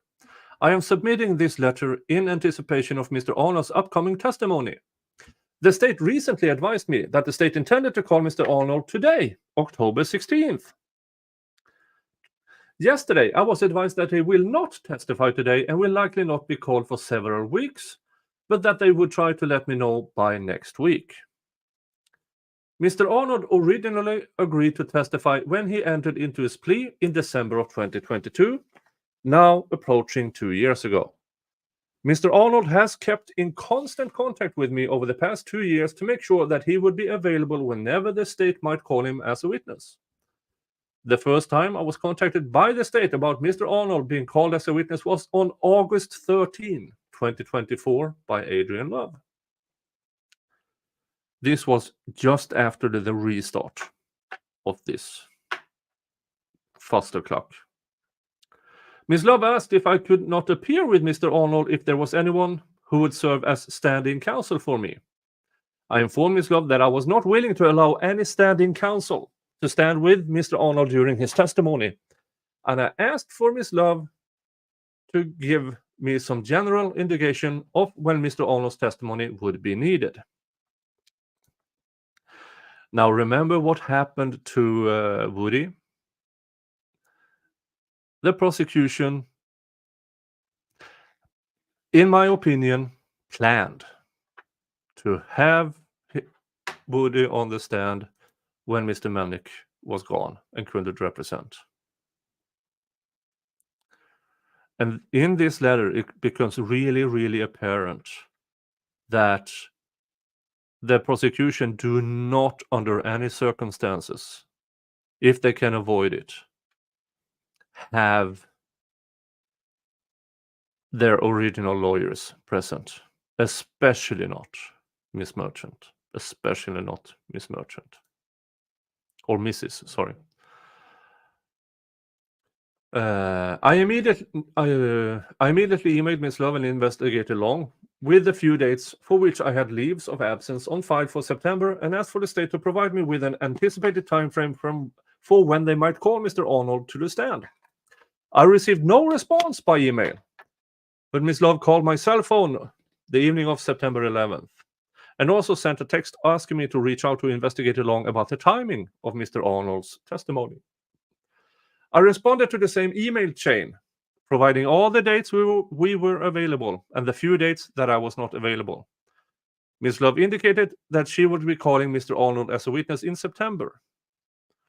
Now, this indicates to me when you have an email chain about this is what we are talking about and they suddenly starts to call you, that is because they don't want to leave paper trail. Oh, this is sneaky. I wrote Ms. Love in the court about the 5 days from which I was on leave in September. Mr. Arnold was never called as a witness during this time, and no one from the state ever updated me on when Mr. Arnold might be called as a witness until last week. On October 8th, Investigator Long emailed me and copied Mr. Adam Abat-Tai, in parentheses, and not Miss Love, about Mr. Arnold's testimony. We were told Mr. Arnold would be called as a witness sometime mid to latter part of the week of October 14th, 2024. We were asked to meet so the state could give, quote-unquote, notice of his impending testimony. I provided a very detailed response, advising the state that I could have Mr. Arnold testify beginning October 14th and any time through October 18th, and beginning again on October 22nd through October 25th.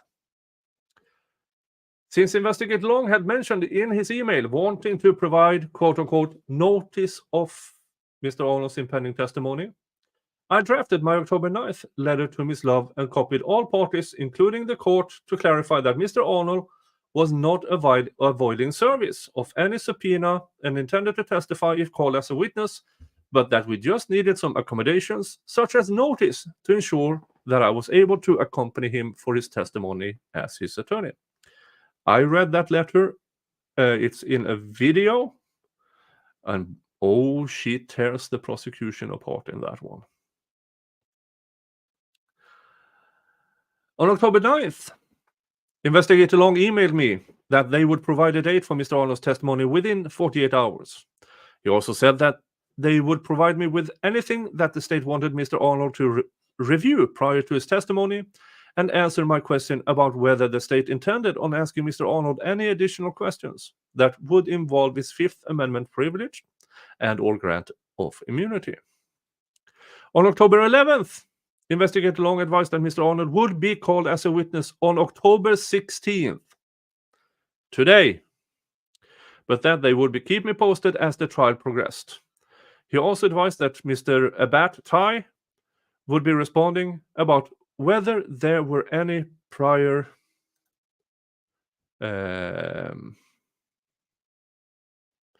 statements that the state intended to use to refresh Mr. Arnold's memory, and whether the state intended to ask any questions outside the proffer he provided that might implicate immunity or Fifth Amendment concerns.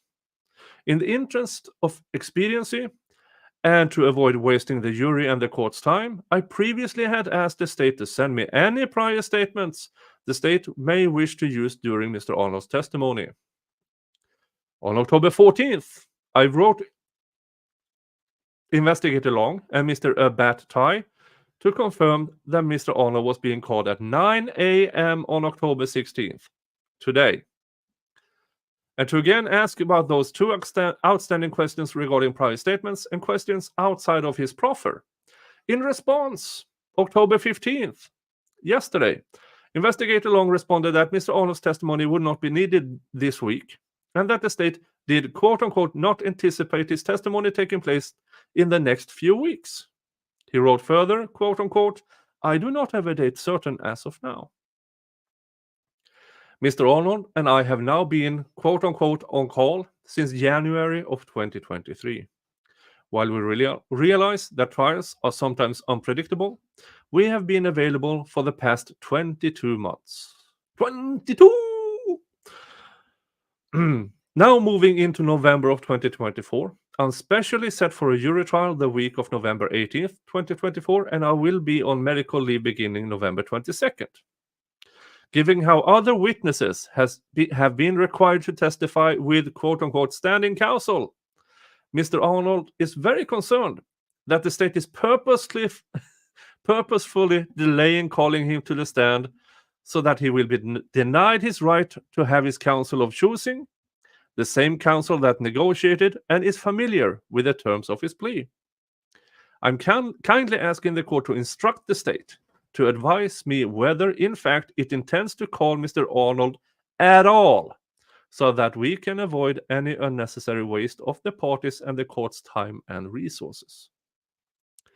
If the state still intends to call Mr. Arnold as a witness, and to the extent the court can address potential evidentiary and privilege issues before they arise, and to expedite Mr. Arnold's testimony in the presence of the jury, I believe advising the court of the history regarding to Mr. Arnold's plea negotiations and plea agreement would greatly assist the court in ruling on potential issues. What you're about to hear now is infuriating. This is how the state forces people to plea deals. In 2014, Mr. Arnold was charged in indictment this, to which he pled guilty to a misdemeanor and completed his sentence February 2016. In 2015, Mr. Arnold was charged in indictment that, to which he pled guilty under the First Offender Act, and completed his sentence and was discharged and exonerated on November 1st, 2021. Mr. Arnold was able to complete the foregoing sentences without a felony conviction on his record. That means, okay, congratulations, you stayed clean for years. We are now making you a real free man. Despite this, in 2022, Mr. Arnold was arrested and charged for the same 2 underlying criminal incidents in the current RICO indictment and held without bond in the Fulton County Jail. Remember, he stayed clean. And in November 1st, 2021, everything was done. He did his time. He did what he was told to do. He was supposed to be a free man. And thanks to the Georgia RICO Act, we're going to try to do it all over again, but we're going to call it RICO this time. Despite having been able to successfully complete probation for both underlying offenses and move forward without a felony on his record, Mr. Arnold was nevertheless denied bond by Judge Glanville. Having little recourse, Mr. Arnold attempted to negotiate a plea in connection with the RICO indictment that allowed him to finally be released from the condition at the Fulton County Jail. Notably, while the state and Judge Glanville both were unwilling to grant Mr. Arnold a bond, they were willing to let him be released on probation, provided that he provide testimony sought by the state. And this is how you get all these scam plea deals in this case. Keep them locked up and wait. Mr. Arnold, however, was unwilling to make all the statements that the state sought. So Mr. Arnold was again sent back to the Fulton County Jail to languish without a bond. Remember Munk saying, I can't agree to these because the state doesn't care what the facts are. They invent their own facts, and damn the people who don't sign off on it. This is coercion, in my opinion. Legally approved coercion. Mr. Arnold agreed only to the specific statement set forth in his plea agreement, and he was very clear that he intended to retain his right against self-incrimination under the Fifth Amendment to the United States Constitution should any party seek to question him about any matters outside the specific statements contained in his plea offer. On December 16th, 2022, Mr. Arnold entered his plea, which allowed him to remain on probation. A copy of the plea colloquy is attached here too. Since the entry of his plea, Mr. Arnold has been in full compliance with the term of his probation, for which reporting is set to terminate in December of this year. The state has not suggested Mr. Arnold has not complied with the terms of his probation, nor could it.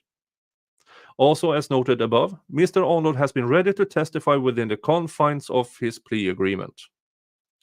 Recently, the state called one of Mr. Arnold's co-defendants to testify pursuant to his plea agreement. This witness did not receive a grant of immunity for his testimony, and unlike Mr. Arnold, apparently did not retain his Fifth Amendment privilege when he entered into his plea agreement. After this witness testified, the state filed a motion to revoke his probation for what the state believes was a violation of the terms of his probation. The state alleged that the witness, quote-unquote, directly contradicted the special conditions of his plea agreement by disavowing the factual acknowledgement he had sworn were accurate and true during his plea hearing. The state then argued that this witness had the opportunity, at the time he took his plea, quote, to correct or clarify any statements in the factual acknowledgement before affirming their truth under oath. Mr. Arnold has serious concerns that the state may, without any authority, attempt to do the same thing with Mr. Arnold. For this reason, Mr. Arnold wishes to advise the court in advance of his testimony why such an action by the state would be improper and illegal. As an initial matter, when Mr. Arnold attempted to, quote-unquote, correct or clarify the statements contained in his original factual acknowledgement. He was told if he did not admit to the statement as written, he would be sent back to the Fulton County Jail, held without bond, and be placed on trial with his co-defendants. That is blackmail. Pure blackmail, in my opinion. Mr. Arnold continually explained that he could not swear to all of the statements the state wanted him to swear to in the factual acknowledgement. Notably, after Mr. Arnold was willing to return to the Fulton County Jail and stand trial, the state amended the factual acknowledgement to remove those statements for which Mr. Arnold had no knowledge. In other words, the parties specifically negotiated the scope of the factual acknowledgement to significantly narrow the potential scope of Mr. Arnold's testimony, which included a separate constitutional right to remain silent. We are writing to advise the court and the state, outside the presence of the jury, that if the state intends to call Mr. Arnold and ask him questions about facts that are not contained in his plea proffer, or questions that are worded differently from the statements in Mr. Arnold's plea proffer, then attempts to use those statements against him, as it has with other witnesses, is an effort to revoke his probation, Mr. Arnold will assert his Fifth Amendment right against self-incrimination and will refuse to answer any such questions. Highlighted. Mr. Arnold's assertion of his Fifth Amendment rights, however, which was specifically contemplated by the express terms of his negotiated plea agreement, cannot be used to revoke his probation or hold him in contempt. Miss Merchant is a really good lawyer. She saw this coming, probably because she's seen it happen before. Let's continue. In addition, at no time between the date of Mr. Arnold's plea and the present has anyone from the state suggested to me that Mr. Arnold would be offered any immunity for any testimony he may give. Nonetheless, based on the state's history of using immunity to force additional witness testimony in the middle of trial, I outlined below several issues for the court's consideration prior to Mr. Arnold taking the stand. Mr. Arnold has no faith in any immunity agreement that the state might put forth in this case, and which has been offered to other witnesses to compel their testimony under the threat of incarceration, without assurances from the court that this immunity will extend to the state's attempt to revoke his probation if they do not like how he answers questions. Furthermore, Mr. Arnold has no faith that the state will not use whatever he says, no matter whether he has an agreement from the district attorney for immunity against him if they do not like how he testifies on the stand. Mr. Arnold's constitutional protections, much like a promise of immunity, ring entirely hollow when the state refused to honor them, with no guarantee that the state will not try to revoke Mr. Arnold's probation or charge him with another crime based on the same allegation, or deny him bail, or require he remain in unconstitutional conditions. Mr. Arnold will only answer the question specifically negotiated and set forth in his proffer. In other words, he's asking this court to make the state honor its agreement with Mr. Arnold and not allow the state, as it has in the past, to change the terms only after it is unhappy with the testimony. To be perfectly clear, based on the expressed terms of his plea agreement, the state may only question Mr. Arnold to the following. Mr. Arnold is a member of the Rolling 60 Scripps. Mr. Arnold became associated or affiliated with YSL in 2015, but not that YSL is anything more than a record label. Mr. Arnold committed the other incident for which he pled guilty to in indictment this number, and again in 2022 in this indictment. Mr. Arnold committed the other incident for which he pled guilty to in that indictment, and again in 2022. Mr. Arnold was present on May 9, 2022, when a search warrant was executed, and he does not claim ownership of any of the items the government claims to have discovered during this search. Mr. Arnold also acknowledged that YSL, which he knows as a record label, has the following identifiers: clothing with YSL or slime, Pendants with letters YSL or slat. Colors is green for slime. Seen YSL members use one or more hand signs. Language that members of YSL use includes slat, which means slime love all the time. Some of the language includes calling each other slime. Symbols that YSL uses includes a green heart and green snake. As explained above, as to any other topics or questions, Mr. Arnold intends to assert his right to remain silent under the Fifth Amendment. The Fifth Amendment protects Mr. Arnold against any statements that potentially could be against his self-interest. In the RICO indictment, listen here, the state has alleged that certain non-criminal acts were overt acts in furtherance of a conspiracy. Therefore, any statement by Mr. Arnold, even as to a non-criminal act, could be used by the state to demonstrate an overt act. That could be used potentially to prosecute Mr. Arnold. In that scenario, Mr. Arnold would be forced to remain yet again in the Fulton County Jail without bond. Such an action by the state would be an obvious attempt to strong arm Mr. Arnold in providing additional testimony.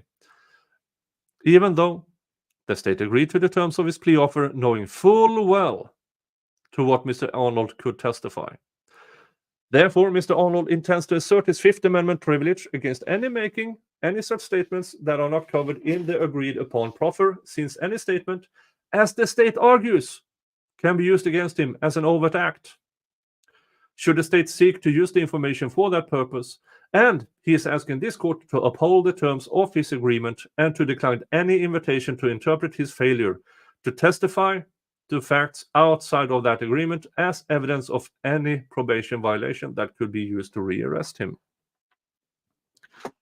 It is also my understanding that many of the questions the state may wish to ask Mr. Arnold pertain to social media posts, musical lyrics and videos, and friendships or association he has. The state has denoted certain of these quote-unquote facts as quote-unquote overt acts and continues to argue that other acts are admissible as overt acts in furtherance of the alleged conspiracy. Therefore, Mr. Arnold intends to assert his Fifth Amendment privilege for any questions about social media posts, musical lyrics and videos, and his friendships or associations, since none of these topics were listed in his plea offer. Despite the foregoing, Mr. Arnold wishes to make certain that he intends to fulfill the requirements of his plea agreement and testify as to the matters outlined in his proffer and summarized above, but only those topics.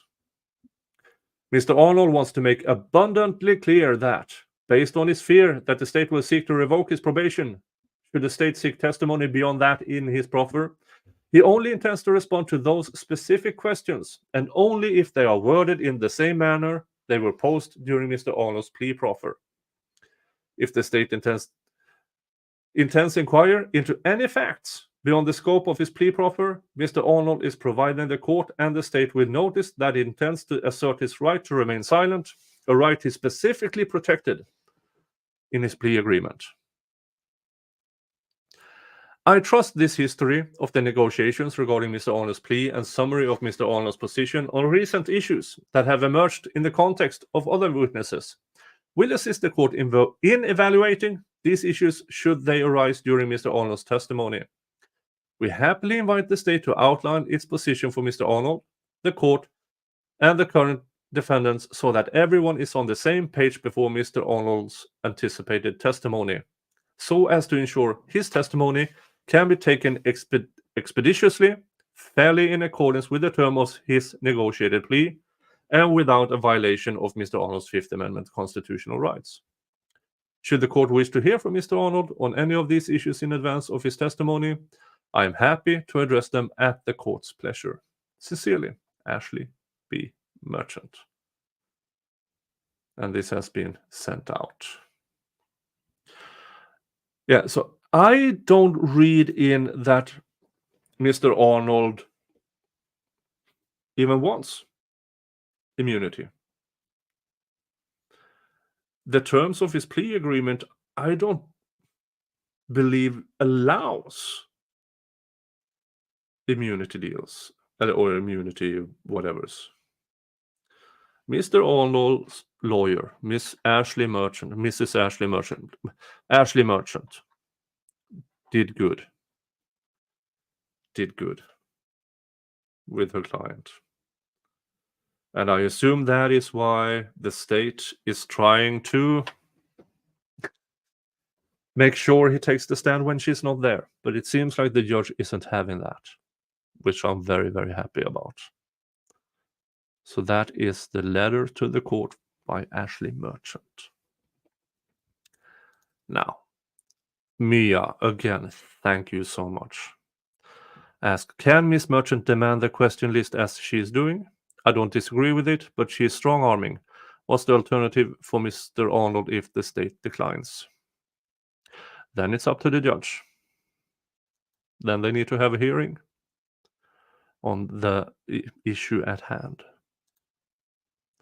So, yeah, not entirely sure, but Miss Merchant really put the court and the prosecution on notice, and that is probably why they don't want to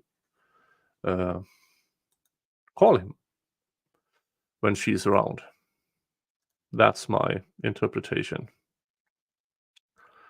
Yes, Casper, an immunity offer would remove his ability to plead the fifth, but as Miss Ashley Merchant says in a letter, the state in their argument says that even non-criminal acts can be overt acts. And as long as they argue that, well, everything he says, regardless if it's criminal or not, can be used against him. All right, folks. That, I believe, was it for today.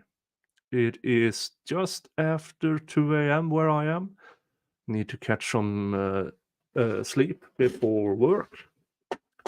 Tomorrow, I don't know what's going to happen. I really don't know. It depends if Mr. Nichols is still unwell. Well, then it will probably no trial day tomorrow. But they will reconvene tomorrow at 8:45. And again, I will do this as a recap. Starting, if the court goes on all day, it starts at 5:30 p.m. Eastern Standard Time. If it only a half day, then I will start after lunch. But yeah, wow. Yeah, I don't know where. We didn't have a visit from Mr. Jingles. So sadly. But here's the thing. Mr. Jingles likes to be here where he can paw me. He doesn't like to be up there because he can't reach me. So I will rebuild his new cat tree. So this with the nice pillow and everything is here. All right. That's it for me. And thank you. Thank you for showing up. Thank you for your support. Thank you for allowing me to do this. Thank you for allowing me to try to make sense of this faster clock. Thank you. And remember, folks, hug your family. Unless your family is crap, then screw them and give your love to the people who deserve it. All right. I will see you all back here tomorrow. Bye-bye. In the court now where time stood still, generations pass on the hill. Prosecutors come and go, defense attorneys putting on a show. Old district attorney thought she was tight, came in to visit her tonight. They said justice was blinded by her sins. As the trial spun, no one wins. It endless trial like a river flows. Truth and lies, nobody knows. Corruption's big time.